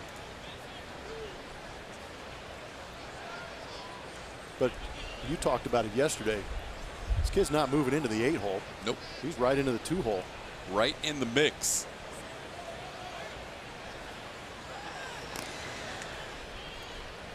So far, the former Diamondbacks involved in that trade have 3 of the 6 hits in the first 2 games for the Mariners. How about that? Seattle's offense last year was 3rd in the American League in runs scored. That was quite a bump up from the year before when they were 13th in the AL. They scored 656 runs 2 years ago. Last year, they jumped that number up to 768, 112 runs more in 2016. McCullers now behind Cano, 3-0. So a 2-out error charged to Bregman has extended this inning for Lance and the Astros.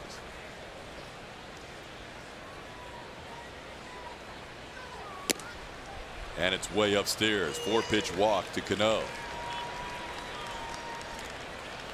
I guess we got to go back and talk about what I was talking about with Lance McCullers. In order to be more efficient, use that defense behind him. It has let him down today. The defense is normally stellar behind him, but it has let him down. He has pitched to contact. He's made good pitches, gotten ground balls. And there, I think on that AB, you might have seen a little bit of frustration in Lance McCullers, feeling that he should be out of this inning with that ground ball to Haniger. Good visit by Brian McCann to kind of settle things down. 2 runners on, 2 outs. That's exactly right. The veteran leadership that we've talked about all offseason into the spring training is what McCann is out there for. And they do get a 1-pitch out off the bat of Nelson Cruz to get out of that situation. We're through 4.5, still tied.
by Southwest Airlines. Yes to low fares with nothing to hide.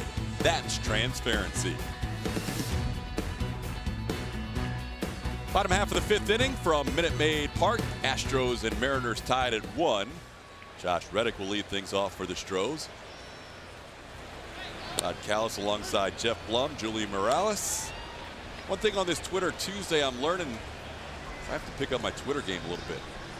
You've got 18.3K, over 18,000 followers. Julia's crushing us. Julia's over 30,000 followers as Reddick tries to bunt against the shift. I'm still approaching 13, so I've got to pick it up to get. We got you in this you guys are big league. We got you in this major market now. We'll pick it up. We're the best tournament bracket. Page man. wonders. I had 1 out of 4. Did you really? Who was North Carolina? I know. I only had Gonzaga. Really? I had Kentucky going out of that other region. That's the better question. Where are those lobster tail corn dogs? Well, we know Chef Dominic. Did Julia send that? Well played, my man. I think here's a ball back to the mound. Broken bat. So Reddick loses the bat, and Iwakuma throws him out for the first out here in the 5th. Those are the lobster tail corn dogs we had. I'll tell you what, we don't know where they came from, but we know where they went. Well, they didn't get you. You powered through one earlier in that game. They're picking on the new guy. They're picking on the new guy. Yeah. But I mean, you guys, you tweet, you like stuff. I think I need to like things more. Julia's got 15,900 likes. You have 7,000. Wow, man, she's 140. doubled it? Oh no, she likes a lot of things on Twitter. I thought I was a liker. She's a super liker. Yeah, I have 11. Not 1,000. 11. 11, period. I've got to start liking things As in more. Evan Gaddis's number, I've 11. got Gaddis's number. Does that make you a hater? I think I might be a Twitter hater. But I think it's just, it's either that or if I like something that it's pretty special. It's pretty epic, yeah. It's epic. I'm averaging about 1 every 6 or 7 months, I think, since I've been on Twitter. So I got to pick up that pace a little. 2-0 the count to Gaddis. Well, I found it's the easiest way to appreciate the fans out there who are tweeting in is I don't have time to really respond during a broadcast. So I just, fire the little like at them and let them know that I'm paying attention to my feed and appreciate the fact they're watching. That's how I roll. I like everything and everybody, y'all. But you might be the sweetest person on the planet, too. I mean, yeah. No, but I do. When people tweet things at me, that's what I'm liking most of the time. Yeah, that's my in-broadcast go-to is the like button. You don't have time for response. Well, if somebody gives me a good one, I'll respond, or we'll bring it up on air. I also like pictures of babies and puppies. Automatic like. Even more so when they're dressed in Astros gear. Puppy with an Astros shirt is an automatic like. That's an automatic like. There you go, fans. Oh, it's about to blow up. Yeah, you're going to get a lot of those photos. 3-2 the count to Evan Gaddis. And can we make a plea right now? Could you please follow @Real Todd Callis? No, I'm not. Come on, help the guy out. I'm not begging. I think @Root Sports SW too. I think we Let's need get a lot some of soft people to follow music that. in the background. I'm just trying to stay maybe close a picture to of a kitten playing with a cotton, yarn ball. That would be a like for Julia. Is the if it had an wearing an Astro hat? It's wearing an Astro hat. If it's playing with Astro-colored yarn, yes, then it's a like. But no, I appreciate the fact that you guys are strong in the Twitter game. Well, Twitter's been around for a while too. I've been liking things since 2008. There you go. So has it been around that long? Yeah, well, at least I've been around on Twitter. It might have been before that. But you know who introduced me to Twitter? Actually, now that I think about it, Hunter Pence.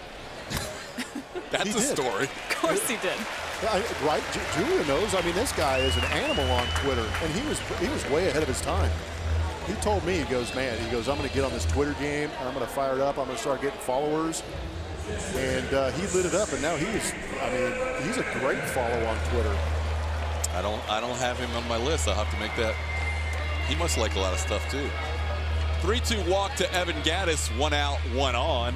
And the guy who owns the only hit of the night for the Astros, as Robert Rodriguez said, how about having these two guys over for Taco Tuesday?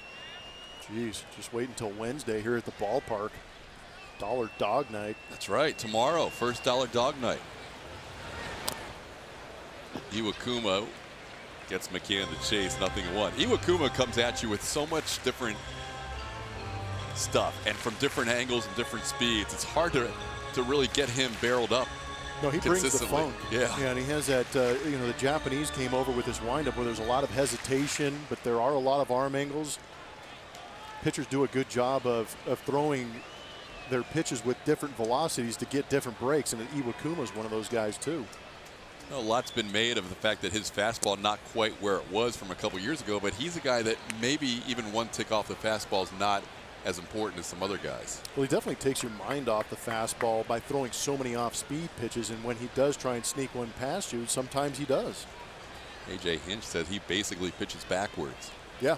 Uses everything else to set up that sneaky fastball. Well, he punched out Correa in his first at-bat with a fastball elevated in the zone, only 90 miles an hour. Ball is ripped but foul. McCann has been pretty keen to what Iwakuma is doing. See Iwakuma making the adjustment, trying to get inside on what McCann is trying to do after that opposite field home run.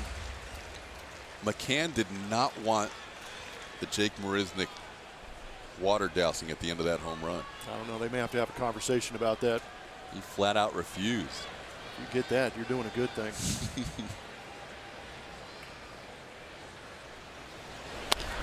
On the ground slowly to Valencia, makes the play to second. The relay throw in time to get McCann on the double play. So Iwakuma gets out of the 5th, and we are tied at 1 heading to inning 6.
Hot dog night. Enjoy the Astros while enjoying all the dollar dogs you can crush. For more info, visit astros.com/dollardogs or call 1-877-9-ASTROS. All right, I'm giving you an exclusive look here. You know that center field has been renovated. Where I'm standing is the old Towles Hill. No hill anymore. It's the Lexus Field Club where I am now. Great view of the ballpark. You can see behind me, you're looking right into center field and right field. So you can get some good views of maybe George Springer coming this way to catch a fly ball. Another good view, I don't know if you're going to have time to see it before the action starts again, is the fact that these fans that sit in this section can see into the bullpen. So we'll hopefully give you a shot of that in a second. But also, guys, I don't know if you've noticed the fans coming out during BP to shag fly balls. Those are the fans that actually sit in this section. And that's before the game. They're taken out. They're told to bring their glove. Very encouraged to bring the glove. You never know what comes your way. It could be really cool. I know that players have brought balls to some of those fans already to have them autograph. That's the view I'm talking about. Pretty cool stuff. You can see right into the bullpen. Get an up-close look at the guys warming up and getting ready. And there you go. He's going to give you a look right now. What's going on in the pen right now. There's CB. And there's CB. On the action, blocking the shot. Well, it's just so cool... neat. It's so different. And guys, I know we've been to a lot of ballparks, so we've seen this in other ballparks. But I love the way that they've gone they visited all the ballparks and took kind of the best of the best. And this is one of the things that was really cool. Fans absolutely love it. Just a really great view. Two things. Number one, it seems like there's a lot of room out there for the fans. They can spread out a little bit, which is awesome. And I did see a lady in I believe a white dress out there on the track tonight with a glove on. She had a dress on? Yeah, awesome. She's my hero. Yeah. Track and fly balls in BP. That's awesome. Yeah, it was pretty special. It's pretty cool. They've got people, there's roped off area, so obviously you can't take off running to go get you one. But they do have people that are helping and watching, so they're keeping that safe, obviously. But just what a cool experience for kids to adults, of all ages, to be out there on the field, on a big league field, surrounded by big leaguers. Brand new addition to Minute Maid Park for 2017. Julia, great report out there. That's a cool view. That's a great view. Good seat. Little chopper off the bat of Seager. This is going to stay fair. The tough luck night continues for Lance McCullers Jr. He has not given up many hard hit base hits, but another infield hit for the Mariners. The only run scored on a chopper off the bat of Danny Valencia that went about 40 feet. This one didn't go much further. Yeah, baseball is one of the sports where you can do everything right and still not be rewarded for it. You can see the frustration setting in, but I've actually been pretty impressed with him being able to keep his composure. It is not easy when you're making good pitches and not getting rewarded for it.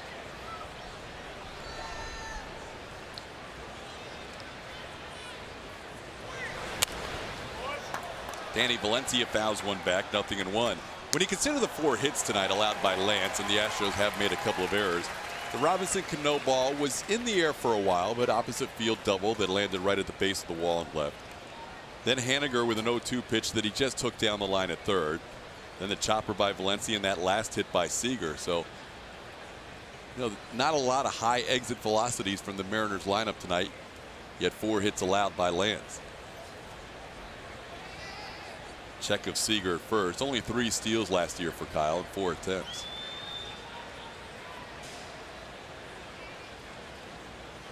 By the way, power of television on Twitter Tuesday. What are you at now? Gained over 300 followers since boom the last inning. Look at you. How about that? Oh, well over, actually now 400. I'm over 13.3K now. Oh my gosh. Yeah, it's strong. Julia, we've got one for you. Oh, that's a winner. It's a baby picture. I don't know if she's near a monitor. Maybe she is. A baby picture with Orbit in the background. Here we go.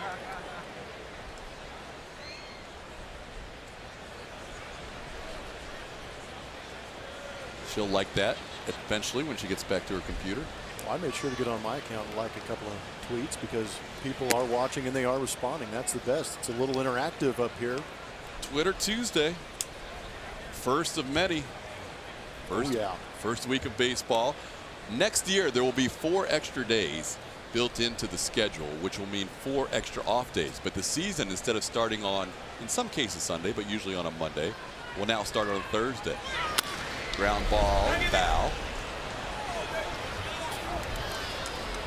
So a longer season, 1 extra weekend, but more off days for the players. And it is. Did you say more golf days for the announcers? More golf days? I thought I said off days. Oh, my bad. It is a demanding sport, and it always has been. But the times that players are spending in the ballpark these days is probably lengthier than any other point through the years. No, guys are showing up 1 and 2 o'clock in the afternoon for 7 o'clock games, and it's kind of funny. I played for almost 14 years. A lot of my friends know, obviously, that I played baseball, but they didn't understand the fact that these guys play 162 games, usually in 180 days. Bregman, Altuve, no chance at a relay. Astros cut down the lead runner for the first out here in the 6th. It's not an easy schedule at all. Yeah, think about that. 18 off days in 6 months. Yeah. And 4 of them are jammed into the All-Star break. That's another good point. All right, Chopper, I think the only intention here is to get that lead out. Good job by Bregman. Get rid of that baseball. Even better pick by Altuve, picking up his 3rd baseman. And that's always the concern as an infielder. You want to get the double play, yes, to pick up your pitcher. But at the same time, you can't get the double play if you don't make sure of that first out. So 1 out, 1 on. Leonis Martin, the batter, he reached on an error his last time up.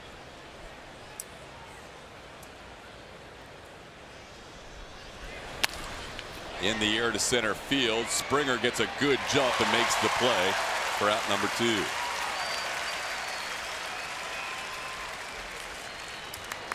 Springer getting a chance to play center field on a regular basis this year. It's a little different dimensions out there. Yeah. We talked to AJ before the game today, talking about Angles and George playing in center field. It is his natural position, but he is still adjusting to being a center fielder. He's used to playing right field where the stands are on your left. You know where the wall is behind you. It's relatively close, whereas in center field, he's got a lot of room to roam, but he's also got to go around and back up some of these corner outfielders on some tough plays that they may have. Mike Zunino, the batter. 0-1. Looks like Devo getting loose out there in the bullpen. Lance McCullers at 84 pitches. Again, he never went more than 4 innings in any spring training start. So he is now pitching into the 6th after pitching into the 5th inning for the first time in 2017. Stopped by Correa on the dive. No chance. Another infield hit. On the ground ball between Bregman and stopped by Correa. So Zunino on. That was way to see some dazzling defense, but too far in that hole. And Correa also had to really extend to catch that. That catch by Correa to retire Martin was the first out recorded in the air tonight. Everything else has been on the ground or a strikeout. It's pretty amazing. Lance McCullers not necessarily a ground ball type pitcher. Doing a good job of staying down in the zone. Speaking of staying down in the zone, there was a great tweet out there that showed the location on the pitches from Dallas Keuchel last night. Only 3 pitches up out of the zone.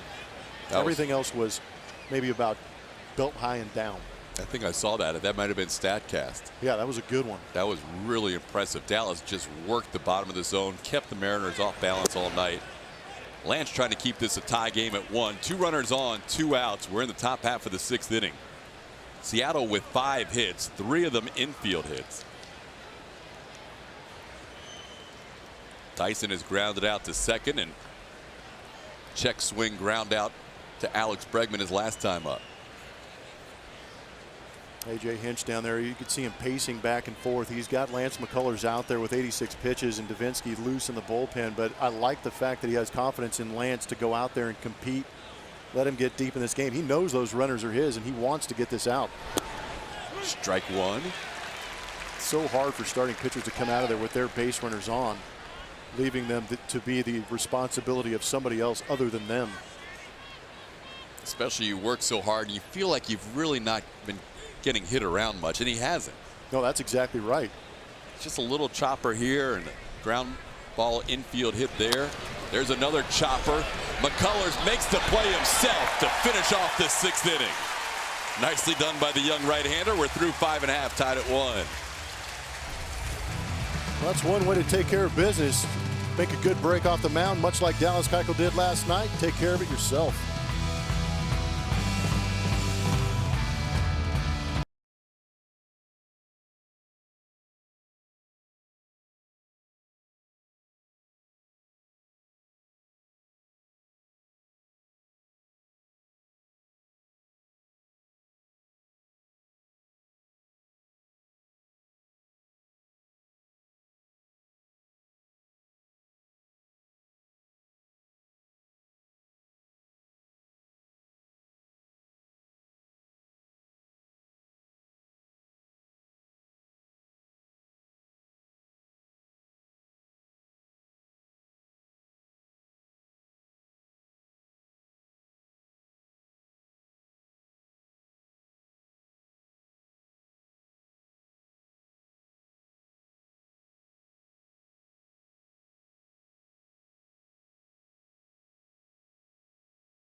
2019 season and watch your Astros take on the top AL teams like the Yankees, Red Sox, and Rangers. Visit Astros.com for more information or call 1-877-9-ASTROS.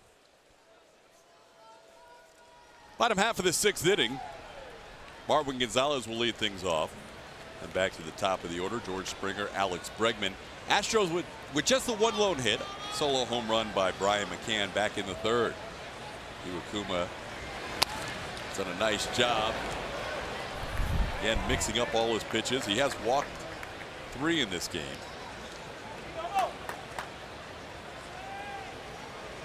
But 2 of those 3 walks came with 2 outs. In the last inning, after a walk, he induced a double play to end the inning.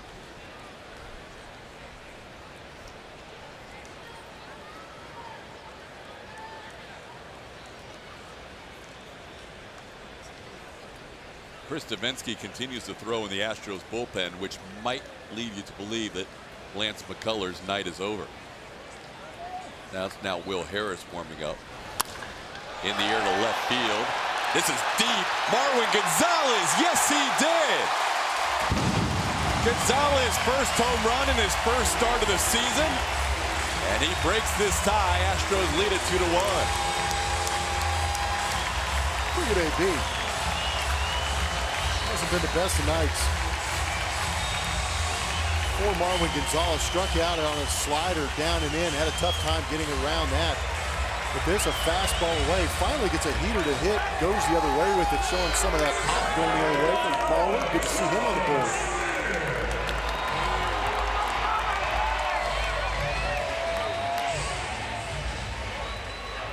And he will take the Jake Marisnick water bath. Yep. Part of the initiation. Brian McCann avoided it earlier. So a couple of left-hand hitters, in this case Marwin Gonzalez, switch hitter batting lefty. Lefty's going opposite field over the left field wall into the Crawford boxes. 2 solo home runs. The Astros line is 2 runs on 2 hits and 2 errors with 1 man left on base. Springer, little flare to right. That finds some grass. George Springer has been on base all 3 times, reached on an error, drew a walk, and now a little flare single to right field. Good piece of hitting. Good patience by Marwin. Sorry, sometimes I just get in here. I want to watch these guys swing a little bit, but that was a good recognition on the fastball. You could see the hands kind of delayed as he recognized, letting that ball get deep, not panicking at all, recognizing and driving it the other way.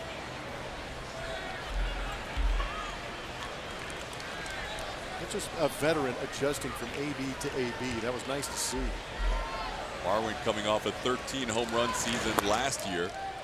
One thing that Carlos Correa said, not only to Julia in the post-game interview, but also I think I heard in the clubhouse as well, is you have guys throughout this lineup. And George Springer said it too. You have guys throughout this lineup, not just at the top of the lineup. Marwin Gonzalez can put the ball out of the ballpark. We saw Evan Gattis bat 9th in the exhibition game. He had 32 home runs last year. There goes the runner. Springer stops halfway, and he is in trouble. Cano to Valencia after the throw by Zunino, and Springer is gunned down. Tell you what, it's an interesting night. The defense is having issues. Now we're seeing outs on the base paths. Springer not happy about it, and the Astros know that they can't give away outs on the base paths. With Springer taking off and looking towards home plate, makes me wonder if somebody missed a sign. Because typically that's what happens when a guy is on a hit and run. You were exactly right. And that's Springer's reaction kind of when he got back to the dugout. Somebody missed a sign. Up the middle, but Cano's right there. And when you look in on your first 2 or 3 steps, you're expecting the hitter to swing the bat. Well, you're looking for contact. And you're looking to see if he doesn't make contact, this will be a good look at it right here. Watch his head. Never turns towards second base, because a base stealer will put his head down and run. If you're running on a hit and run, you're looking in to see contact. And he didn't see it, got hung out to dry. It's been a strange game. Only 3 hits for the Astros, but 2 of them have been opposite field home runs. Meanwhile, the Mariners have left 8 on base, 7 of those in the last 3 innings. if Lance McCullers' night is over, a lot of good things to build on tonight. Yeah, stuff-wise, great. He got the punch-outs, got the ground balls, but I think I'm actually quite pleased to see the way he handled some of the stress he was put under with the errors behind him and the base runners that were put out there. For him to go out there and leave 8 guys on those base paths by himself says a lot about the growing process of Lance McCullers as a big league pitcher. Because you're not going to have the A+ stuff every night. You're not going to have the best defense behind you every night. It's how you battle through those moments that makes you a big league pitcher. A lot of weak contact for base hits tonight. 3 of the Mariners' 5 hits didn't leave the infield. Altuve with a count of 2-1. And those are the things he has to look back at when he watches the video. He understands it, but seeing it will reinforce the fact that he pitched extremely well.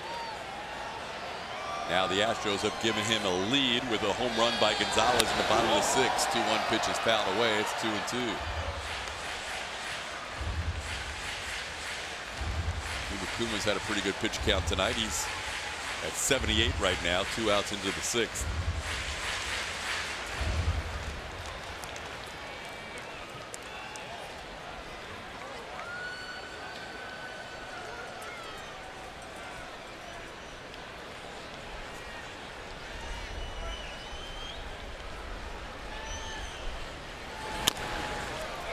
Chopper towards short. Segura will have to hustle. Altuve safe. Altuve almost beat one out earlier in this game, and there he picks up an infield hit. He is the heart of this team. He's also the hustle in this team. Great leadership.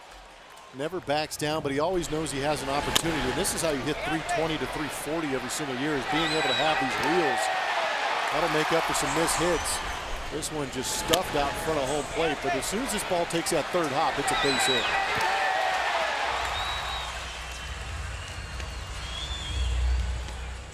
So extend the inning. I'm sorry to cut you off, Todd, but extend the inning with the hustle.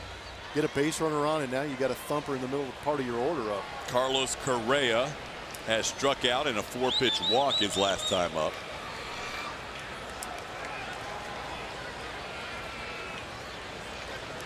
The 4 hits tonight by the Astros, a couple of opposite field home runs, and also flare to right by George Springer, and that little ground ball by Jose Altuve.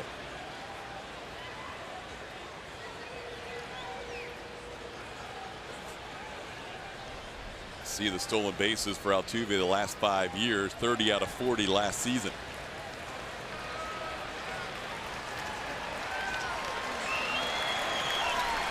Iwakuma gave up 28 home runs last season.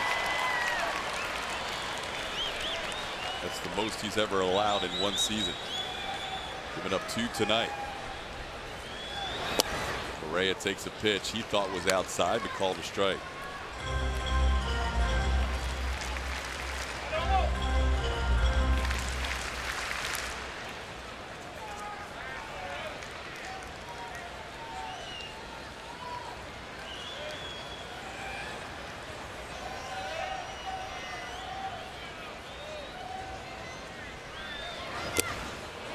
Foul tip, 0-2.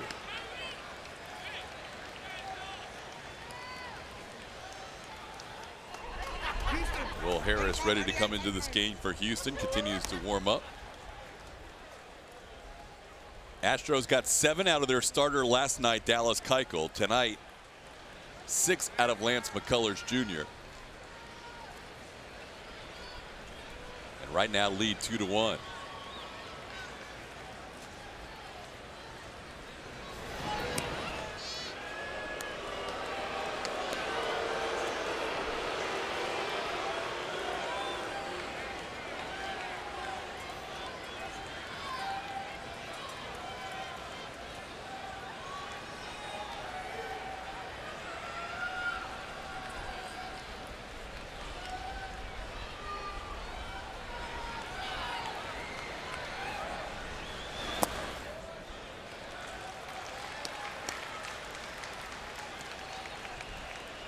Correa home run in the opener, also a sac fly.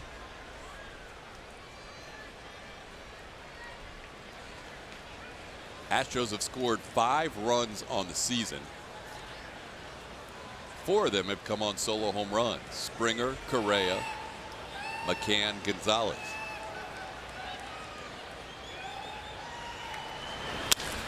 On the ground sharply to the backside goes Segura for the force out at second on Jose Altuve.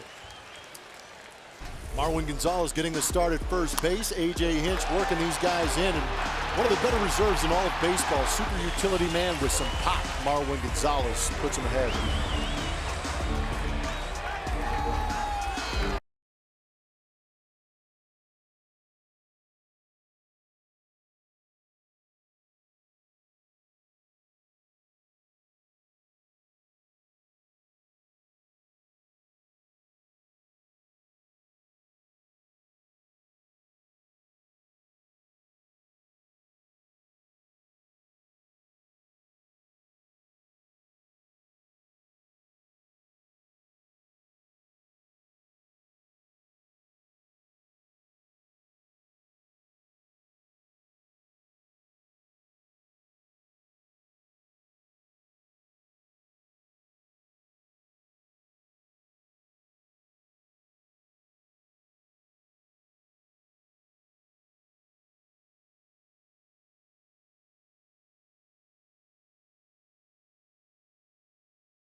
The lumber tonight. Brian McCann started off, got him a backdoor slider, stayed on it, and used that new friendly confines of the Crawford box going the other way. Marwin Gonzalez thought that was a pretty good idea and implemented it in his swing, getting a fastball late and driving it out into those Crawford boxes. 2-1 is the score for the Astros above the Seattle Mariners on a strong performance by Lance McCullers tonight. And they turned the ball over to an all-star from last season, Will Harris, who will have the top of the order to deal with here in the 7th.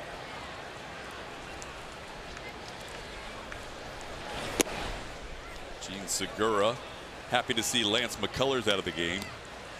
Segura struck out twice against McCullers. 2 of the 7 strikeouts for Lance after 6 innings of work. We said we were going to follow Lance's strike percentage on the first pitch. 14 out of 22 tonight. 61 of 89 pitches in the strike zone. How about that? That is pounding it. That's great for him.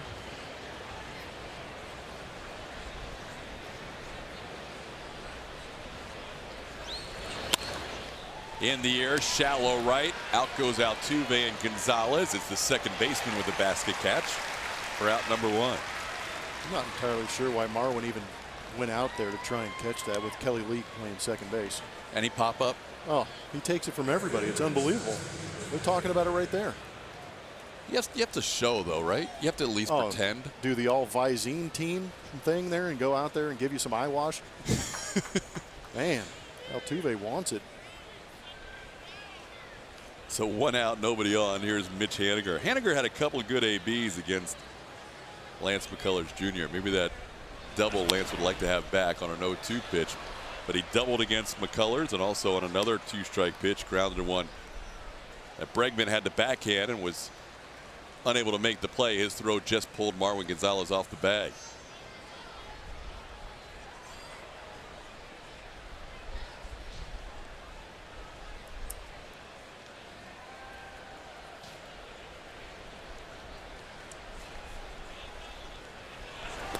Will Harris appeared in 66 games last year.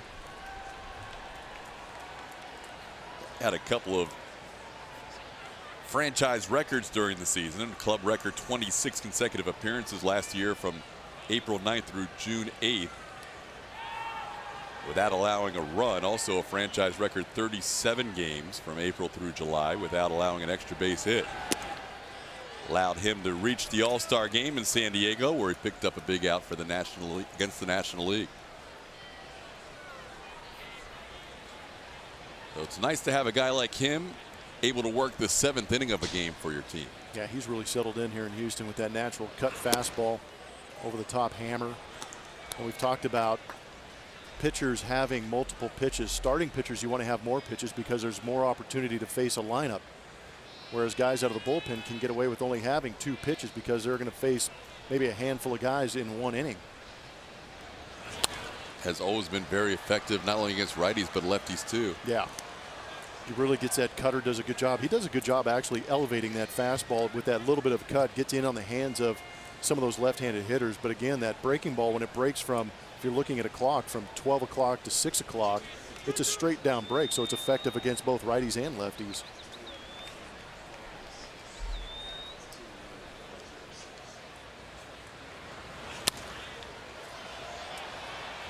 This kid battles. First couple of games we've seen Mitch Haniger just acquired from the Diamondbacks, and he gives you a good at bat. Saw it last night against Luke Gregerson. Seeing it again tonight against Will Harris. 21,406 on hand for game 2 of the season at Minute Maid Park.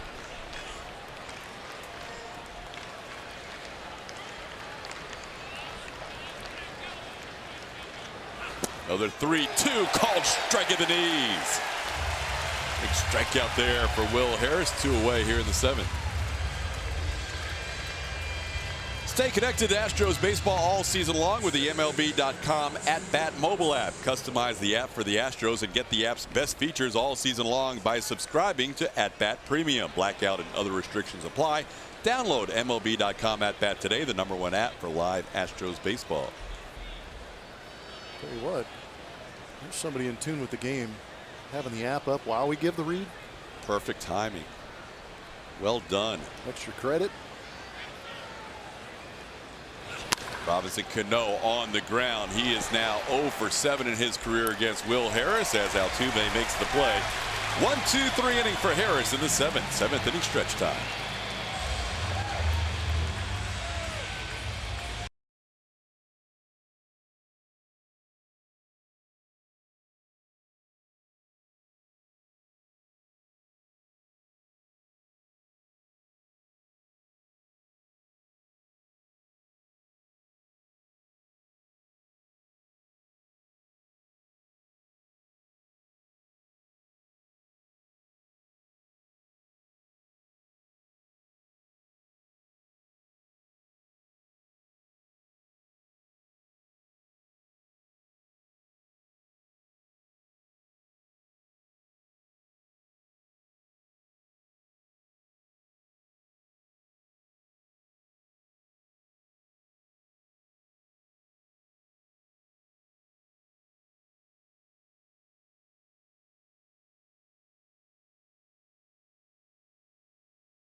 Tonight, time for our GulloAuto.com fan cam. We'll take a look at the fans on hand tonight, part of a second game crowd here at Minute Maid Park. A lot of fans still tonight after the opening day where they just flooded to the center field area. So many fans in that new viewing area out there taking in all the action. They don't want to be pinned down or labeled with a seat. They want to wander around and enjoy the camaraderie of the Astro fans out there. It's a good place to be. Plus, it's new. Brand new. Got to try out the new toys out there at the Batter's Eye Bar. Also, the Torchy's deck filling up. Bud Brewhouse filling up as well. Fans really like the new scene out there in the center field area at Minute Maid Park. Twitter Tuesday continues.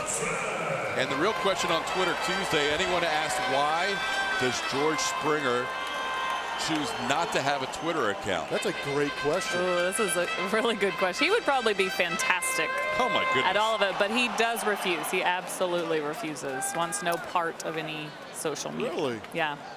How about that? I bet he would be highly entertaining Yes. on Twitter. I mean, he has got Club Astro going. Wow. Someday. We'll try to ask again to see if there's a reason behind it, but I remember that a couple years ago.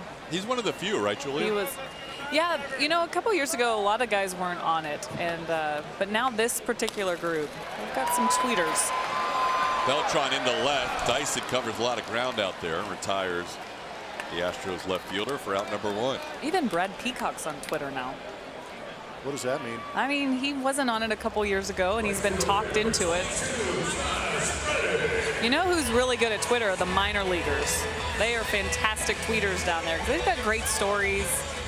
Road trips are usually fun. You know who I like was Michael Feliz. Oh, he's good. He's got a pretty good Twitter account. And, of course, Lance McCullers. Yeah. Josh Reddick. Josh Reddick, yeah. If you any wrestling questions, please direct them to Josh. I'm learning so much by following Josh Reddick now. Here is the wrestling fan himself with a 1-0 count. Reddick fouls one away. What have you learned? Well, I mean, not too long ago, I just knew of John Cena. That's as far as my wrestling knowledge went. But now I know so many more names. What was the one? Josh has expanded your world of wrestling. I'm not even going to go. I know when I was 11 years old, WWF was a good one, but I know it's not that anymore. But I was big. But he Superfly goes back that Snuka. far. Oh, man. Randy the Macho Man Savage. Right, you and Josh could talk all day. Josh Reddick with a base hit with 1 out against the new pitcher for the Mariners. As Evan Scribner has come into this game here in the 7th inning. That's what I'm talking about next time Josh Reddick comes up. Wrestling. Yeah, it seemed to relax him a little bit and hit a rocket right back up the middle. It's time. The journey begins tonight. I have Real no Josh idea Reddick. who that is in the picture. Daniel Bryant, apparently, with help from the truck, because I would have been reaching on that one. Here's Evan Gaddis taking a strike, 0-1.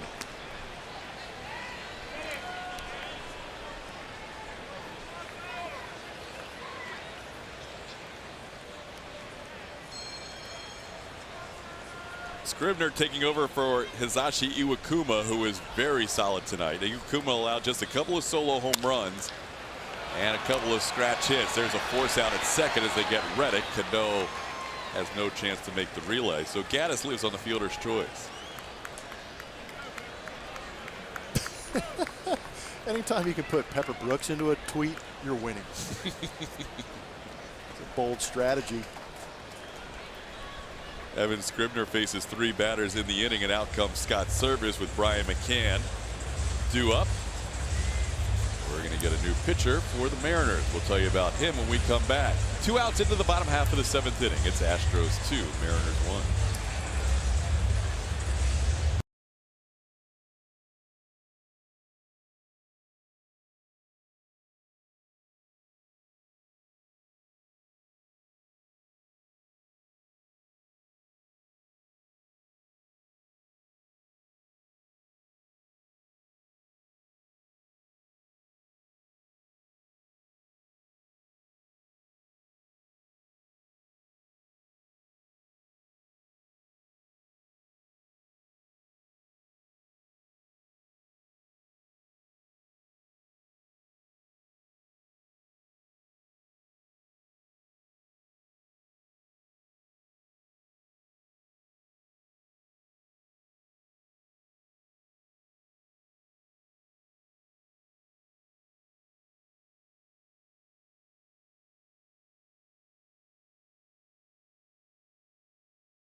Continue with our Twitter Tuesday tonight, our first of the year. Mark Zepchinski is the new pitcher for the Mariners. Lefty on lefty with Brian McCann due up. See our Twitter handles. I'm happily over the 13,000 follower plateau. Yay. Oh, man. Congrats. Julie, I picked up 400 in an inning tonight. Whoa. How about that? Wow. The power of Twitter Tuesday. Almost as many. Oh, now I'm over 500 since this was. Here we go, Julie. Whoa. Someone that they made those for me? Dedicating those enchiladas to just you. dedicating them? I don't get to You will eat never see those. Yes. Like Rainbow. it. Baby in an Astros tee or onesie. Wait, what is going on right here? I don't know. That's a little frightening. You got the Gaddis brothers in there. Was that AJ with a bald head? That was awesome. That was a wild picture. No, that was not awesome. It was the opposite of awesome. There was a lot to drink in right there. Pitch misses to McCann. Let's look at that photo again. Look away some, but No. It's not.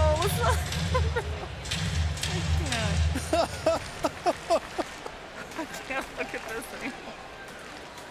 Are you not liking it? No, I'm not going to like that one. 1-0 the count to Brian McCann. things just got weird.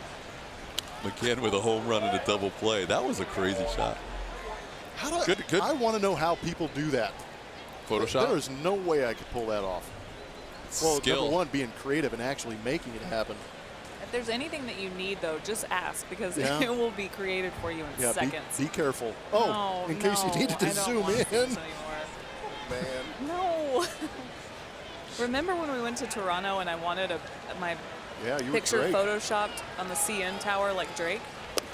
Ooh. That happened in seconds. I had Oh. not just one, but I had several options of different outfits of me It's good. on the tower.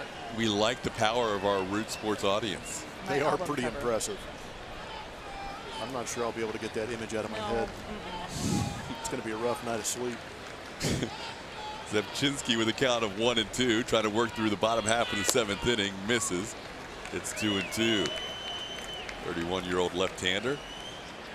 Cole has been tough on lefties through his career. .219 career batting average against. Takes over for Evan Scribner with a runner on and 2 outs. See his season last year, split time between Oakland and the Washington Nationals. 56 games with the A's and 14 with the Nationals. 2-2 on the ground. Cano in the shift retires McCann for the final out in the 7th. One more look. Julia's favorite picture on our way out, heading to the 8th, 2-1 Astros.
Keuchel's Corner, presented by Houston Methodist this Saturday when Dallas Keuchel takes on the Kansas City Royals. This ticket package includes a ticket in Keuchel's Corner, a beard, an exclusive Keuchel's Corner t-shirt as well. Be a part of the Bearded Bunch by visiting astros.com/Keuchel's Corner or call 1-877-9-ASTROS. The fans here last night saw a pretty powerful performance by Dallas Keuchel. Todd, chances are pretty good when you're at this ballpark. You're going to see a good pitching performance. Yeah, how about that, Julia? Looking at the Astros pitching at home last year. ERA third best, first in strikeouts. Tonight's league leaders presented by Houston Methodist. Strikeouts per 9 innings. Walks and hits divided by innings pitched. Opponents on base percentage all in the top 5 as Luke Gregerson takes over. Nelson Cruz, first batter he faces, takes a called strike. Well, you look at how the Astros have built this ball club. They have guys that can launch. They have guys who are athletic and run it down the outfield. But they also have pitchers that are going to get the ball down. Good strikeout guys, but also guys that aren't afraid to pitch to contact. In the air to right field, George Springer has moved from center to right. He waits for it and puts it away for out number 1 here in the 8th. George Springer out there in right field. We talked about the defensive adjustments they will make with the lead. Marisnick comes into the game, goes into center field. Josh Reddick goes from right field to left field. And of course, the man on the mound, WBC champion Luke Gregerson. Quite a month of March for Luke Gregerson. Came on last night, faced a different segment of the lineup than he's facing tonight. He retired Robinson Cano with 2 on and 2 outs to end the 8th last night. Tonight he starts with Cruz, followed by Seager and Valencia. And Seager takes a called strike, 0-1. Kyle reached on an infield hit his last time up. He was also intentionally walked and grounded out. Seattle in 16 innings of baseball so far in 2017. Scored exactly 1 run. Pitch away. 1 ball and 1 strike. It's a Mariners team with a potent offense. 3rd in the AL last year in runs scored. They added Gene Segura, Mitch Haniger. But Houston's pitching has been the story so far in the first couple of games. Pitch misses low. It's 2-1. Good inning by Will Harris. 1-2-3 7th. Behind Lance McCullers Jr., who went 6 strong tonight. McCullers Jr. would stand to be the winning pitcher thanks to the Marwin Gonzalez home run that broke a 1-1 tie in the bottom of the 6th. 2-2 the count on Kyle Seager.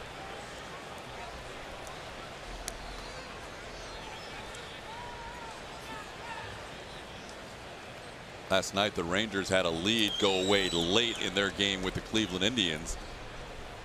Tonight these two teams playing in Globe Life Park in Arlington, and the Indians lead at 4-2 in the 7th.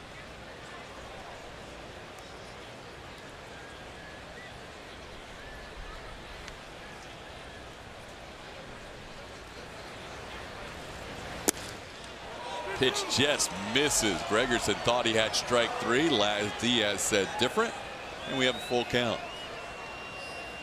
See the way Luke Gregerson came off there. He does not throw that changeup all that much, but that is a well located changeup on the outside corner. Didn't get the call, but there might be a little bit of a surprise that Seager didn't offer.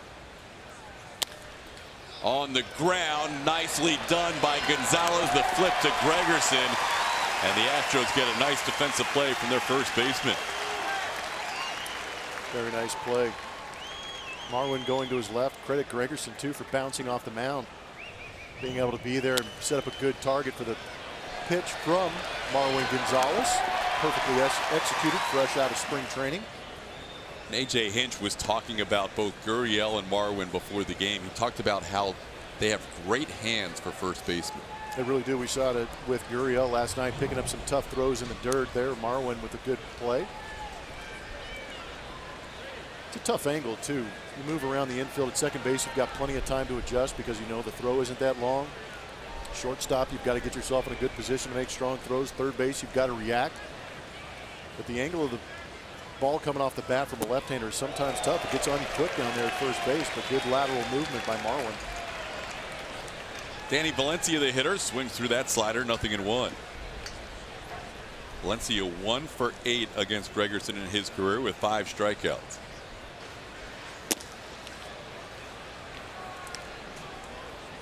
Got to think that Valencia has seen a few of those sliders over his career. Luke gets a swing and miss rate with that slider higher than anybody else in the major leagues. Called strike on the inner half, 1-2. Valencia thought it was in, and now Luke has him set up for that slider away. It's a good old-fashioned front door slider. Didn't anticipate that coming back over the plate.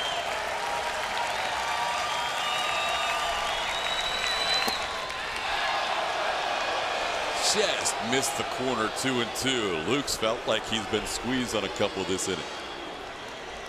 I feel like Laz Diaz has really stretched out that outside corner. There were some pitches that Lance McCullers, I'm sure, would have liked on that outside corner, but breaking just off the edge. He's that good. How do you take that? That's the better question for me. How do you lay off? That one a little low, 3-2. But 2 outs, bases cleared. Astros holding a 2-1 lead. We're in the top half of the 8th inning. Gregerson will take an extra beat behind the mound.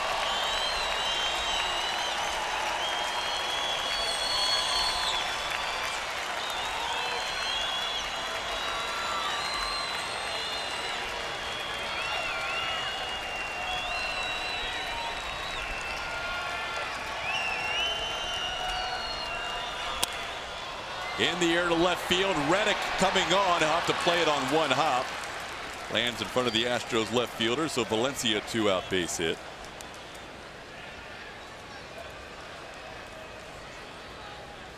His second hit of the night, hit number 6 for the Mariners. Gregerson's another guy that stays off the barrel of hitters. Even though that's a knock right there, it's off the end of the bat, still making good pitches, not giving in.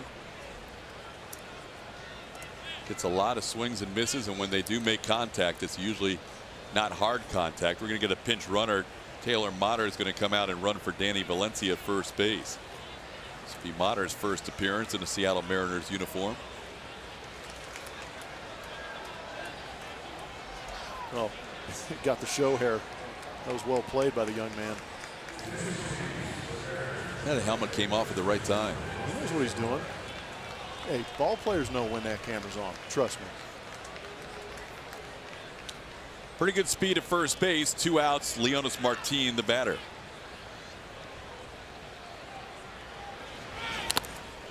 Fouled at the plate. And we mentioned last night Brian McCann will not be 100% the rest of the year after a foul tip. He takes one tonight. That does not feel very good.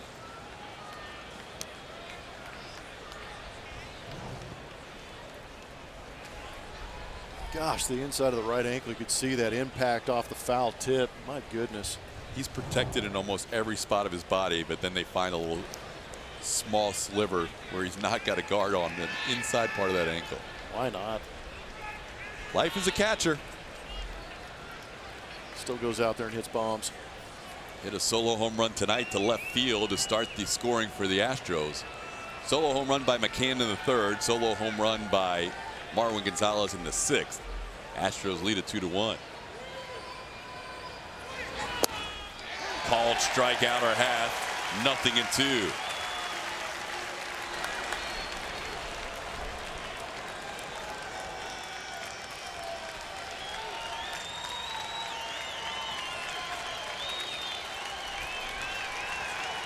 $21,000 plus here at Minute Maid Park, trying to encourage Luke Gregerson for this final out here in the 8th.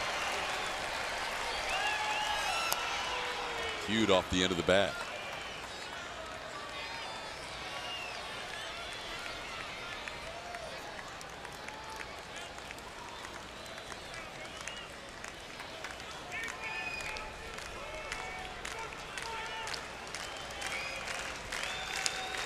Gregerson threw 18 pitches last night. About to throw his 18th pitch here. He got him. Gregerson strikes out Martin. We head to the bottom half of the 8th inning. Astros holding on to a 2-1 lead. So what this bullpen's supposed to do, come out, get outs, preserve the win. Now it's going to be up to Giles.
We promised we are going to reveal the winner of our Chevy Stro poll on this Twitter Tuesday. We asked you which opening day first-timer will have the biggest impact this year. You say Alex Bregman, 58%. But I don't think you can really go wrong with those 4 Astros, guys. Oh, you can't. I mean, that's a tough group to choose from. No, I completely agree. There's going to be points during the season where every one of those guys is going to look like the breakout player of the season. There is Alex. He will bat third in this inning as we have a new pitcher for the Mariners. 24-year-old right-hander Dan Altavilla comes on with the Mariners trailing 2-1 here in the bottom half of the 8th. It's a good look at Altavilla's numbers. That whip under 1 is a beautiful thing. Lefty's had a tough time hitting it at 214. He is a fastball slider pitcher. 65% of the time you're going to see the fastball from him averaging 96 miles an hour. Slider, throws a power slider 34% of the time. There is a changeup in that repertoire, but I think you're just going to see the power stuff from Altavilla. He is heavy fastballs to left-handers. 85% of his pitches last year to lefties. And now he starts them with a little slide piece. Nice job there by Altavilla. He jumped on the scene, though. He was a Double-A Jackson last year, just like Edwin Diaz, who's now their closer, making that jump from Double-A to the big leagues. You see that a little more often with pitchers, but it's also something that those 2 guys did not show any fear last year. Yeah, it's got to be the right situation, too, and they had some needs at the back end of their bullpen, and these guys jumped out. Edwin Diaz, for me, where was he all season? Because if they had had him for a good portion of that first half, might have been a different story last year for the Mariners. Altavilla expected to set up for Diaz this year. Diaz, fortunately, has not been in this series so far, as the Astros have led throughout. Pitch upstairs, it's 1-2. Gonzalez broke this tie with a home run off Hisashi Iwakuma in the 6th inning. He led off the 6th with an opposite field home run. In the air to center field, straight away center. Leonis Martin waits for it, and there's 1 away.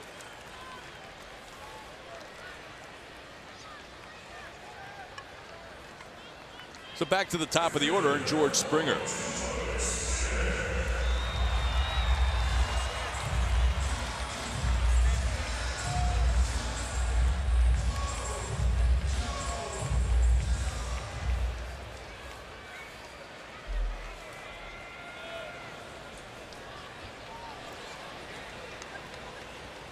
See, Springer's reached all 3 times tonight.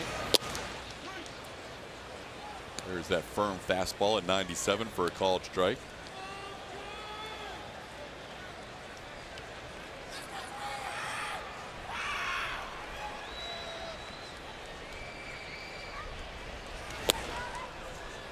try to hold up, and does.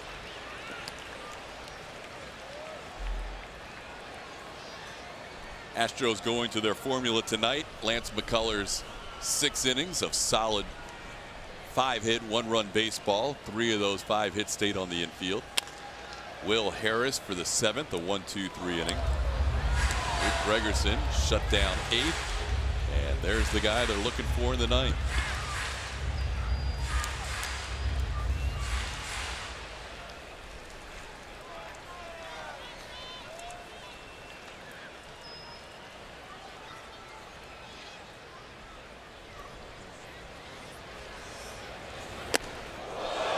Way up and in. Scary for Springer, who hits the deck. It's 2-2.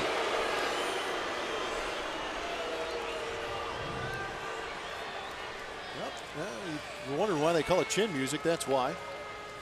Springer on the attack trying to get that, but that fastball running up and in.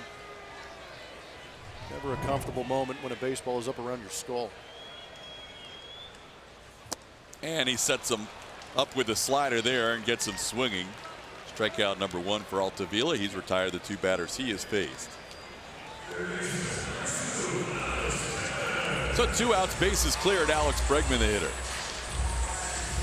Bregman, the winner of tonight's Stro poll. Over half the fans have voted. Expect him to make the biggest impact of those who had their first opening day yesterday.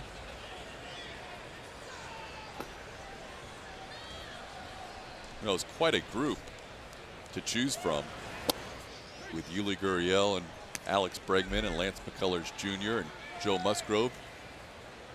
Devo, Chris Davinsky, what a year he had, but he wasn't on the opening day roster last year.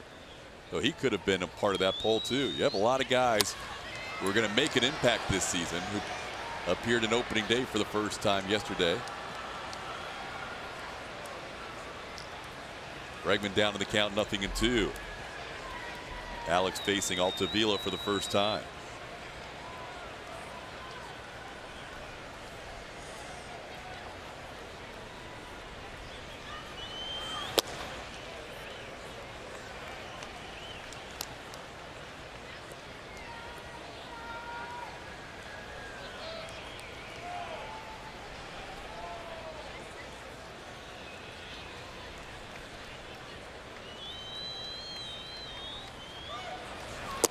There's that slider. You misses wide. It's 2-2.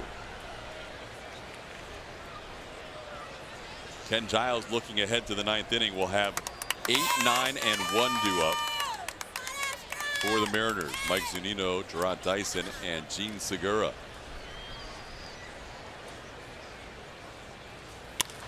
In the air, shallow right, deep second. It's going to be Cano who drifts back and makes the play one-handed, and that'll do it for Houston in the 8th. We head to the 9th. It's still 2-1.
By Southwest Airlines. Yes to low fares with nothing to hide. That's transparency. Lance McCullers Jr., the first 6. Will Harris, the 7th. Luke Gregerson, the 8th. And now it's time for Ken Giles as we start play here in the 9th. Astros trying to hold on to a 2-1 lead. A couple of solo home runs in this game for Houston, and Giles last night got the job done. Yeah, he picked up the first save of the season for the Houston Astros. Did a good job. Threw 19 pitches. Had to labor a little bit, but eventually found command of that slider. The numbers against that slider were fantastic last year. Finished off.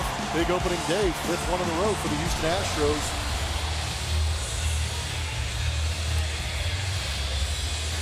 How about that? His ERA in April at 9. This is the tough part about being a reliever. You have a rough month, and then you're battling the rest of the season to bring that number down. But the rest of the season from May on, a 3.23. The whip percentage at 40%. How about that? He and Luke Gregerson amongst the leaders in baseball in that category. And Giles misses up and away, 1-0 to start the inning to Mike Zunino. Zunino with an infield hit his last time up, 1 for 3. Gregerson struck out 3 in his inning of work last night, walked 1. A little bit high, 2-0.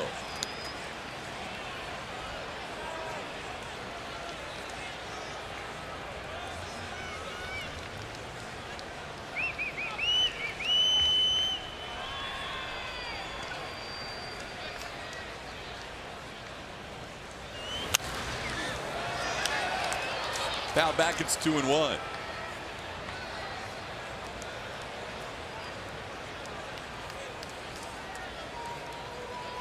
Mariners with 3 hits in the game last night. A 3-0 Astros shutout. Tonight Seattle with 6 hits.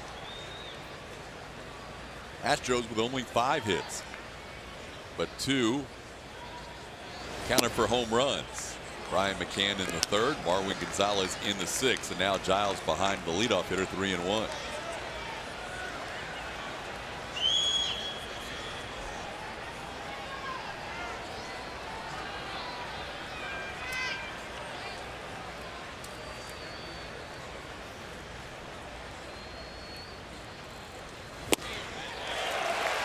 Looking fastball, and he misses. It's 3-2. 96 mile an hour, 97 mile an hour fastball. It's good to see. Still has enough life on that fastball to beat hitters who are sitting on it in a hitter's count.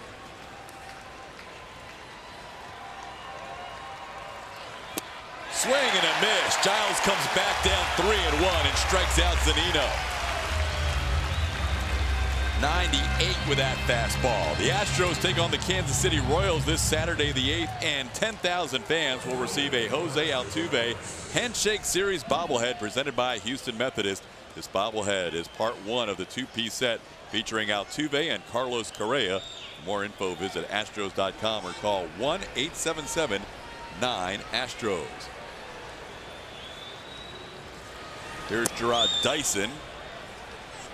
That last strikeout was the 10th strikeout of the night for Houston pitching.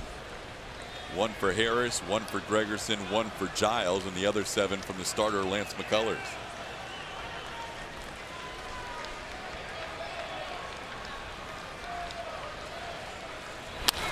Line drive, base hit into right. Springer will have to hustle to stop him from getting to second. The throw is going to be late. What speed for Dyson, as he really got to second in a hurry. He's a 1-out runner at second base on the double. And he shocked the Astros defense by turning on that heater from Ken Giles. They played him to go the other way, but down and in at 97, all Dyson had to do was drop the head on it. It was off to the races for him.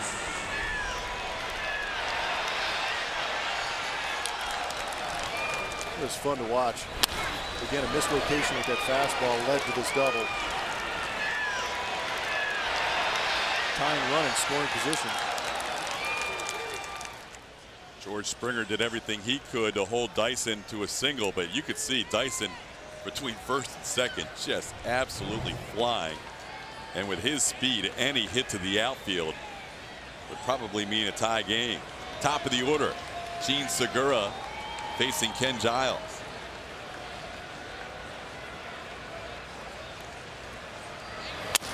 On the ground towards third. Bregman, a nice backhand. 2 away. Play back to second, and Marwin Gonzalez almost picked off Dyson for the final out. You can't take a nap on Marwin's arm.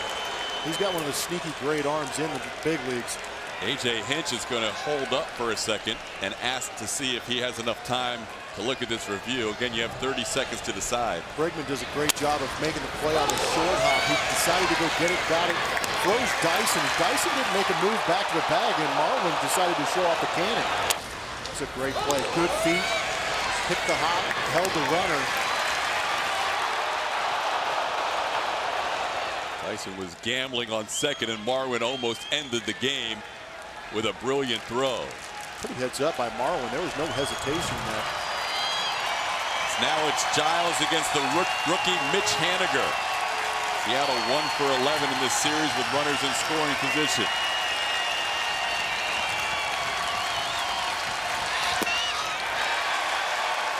Big swing, no contact on the slider, 0-1. Don't forget, coming up after the game, Astros postgame.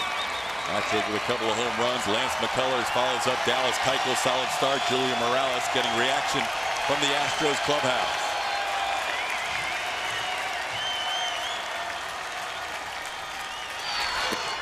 Foul tip, 0-2. Haniger has never faced Giles before. Down to the count, 0-2, and the fans rise to their feet.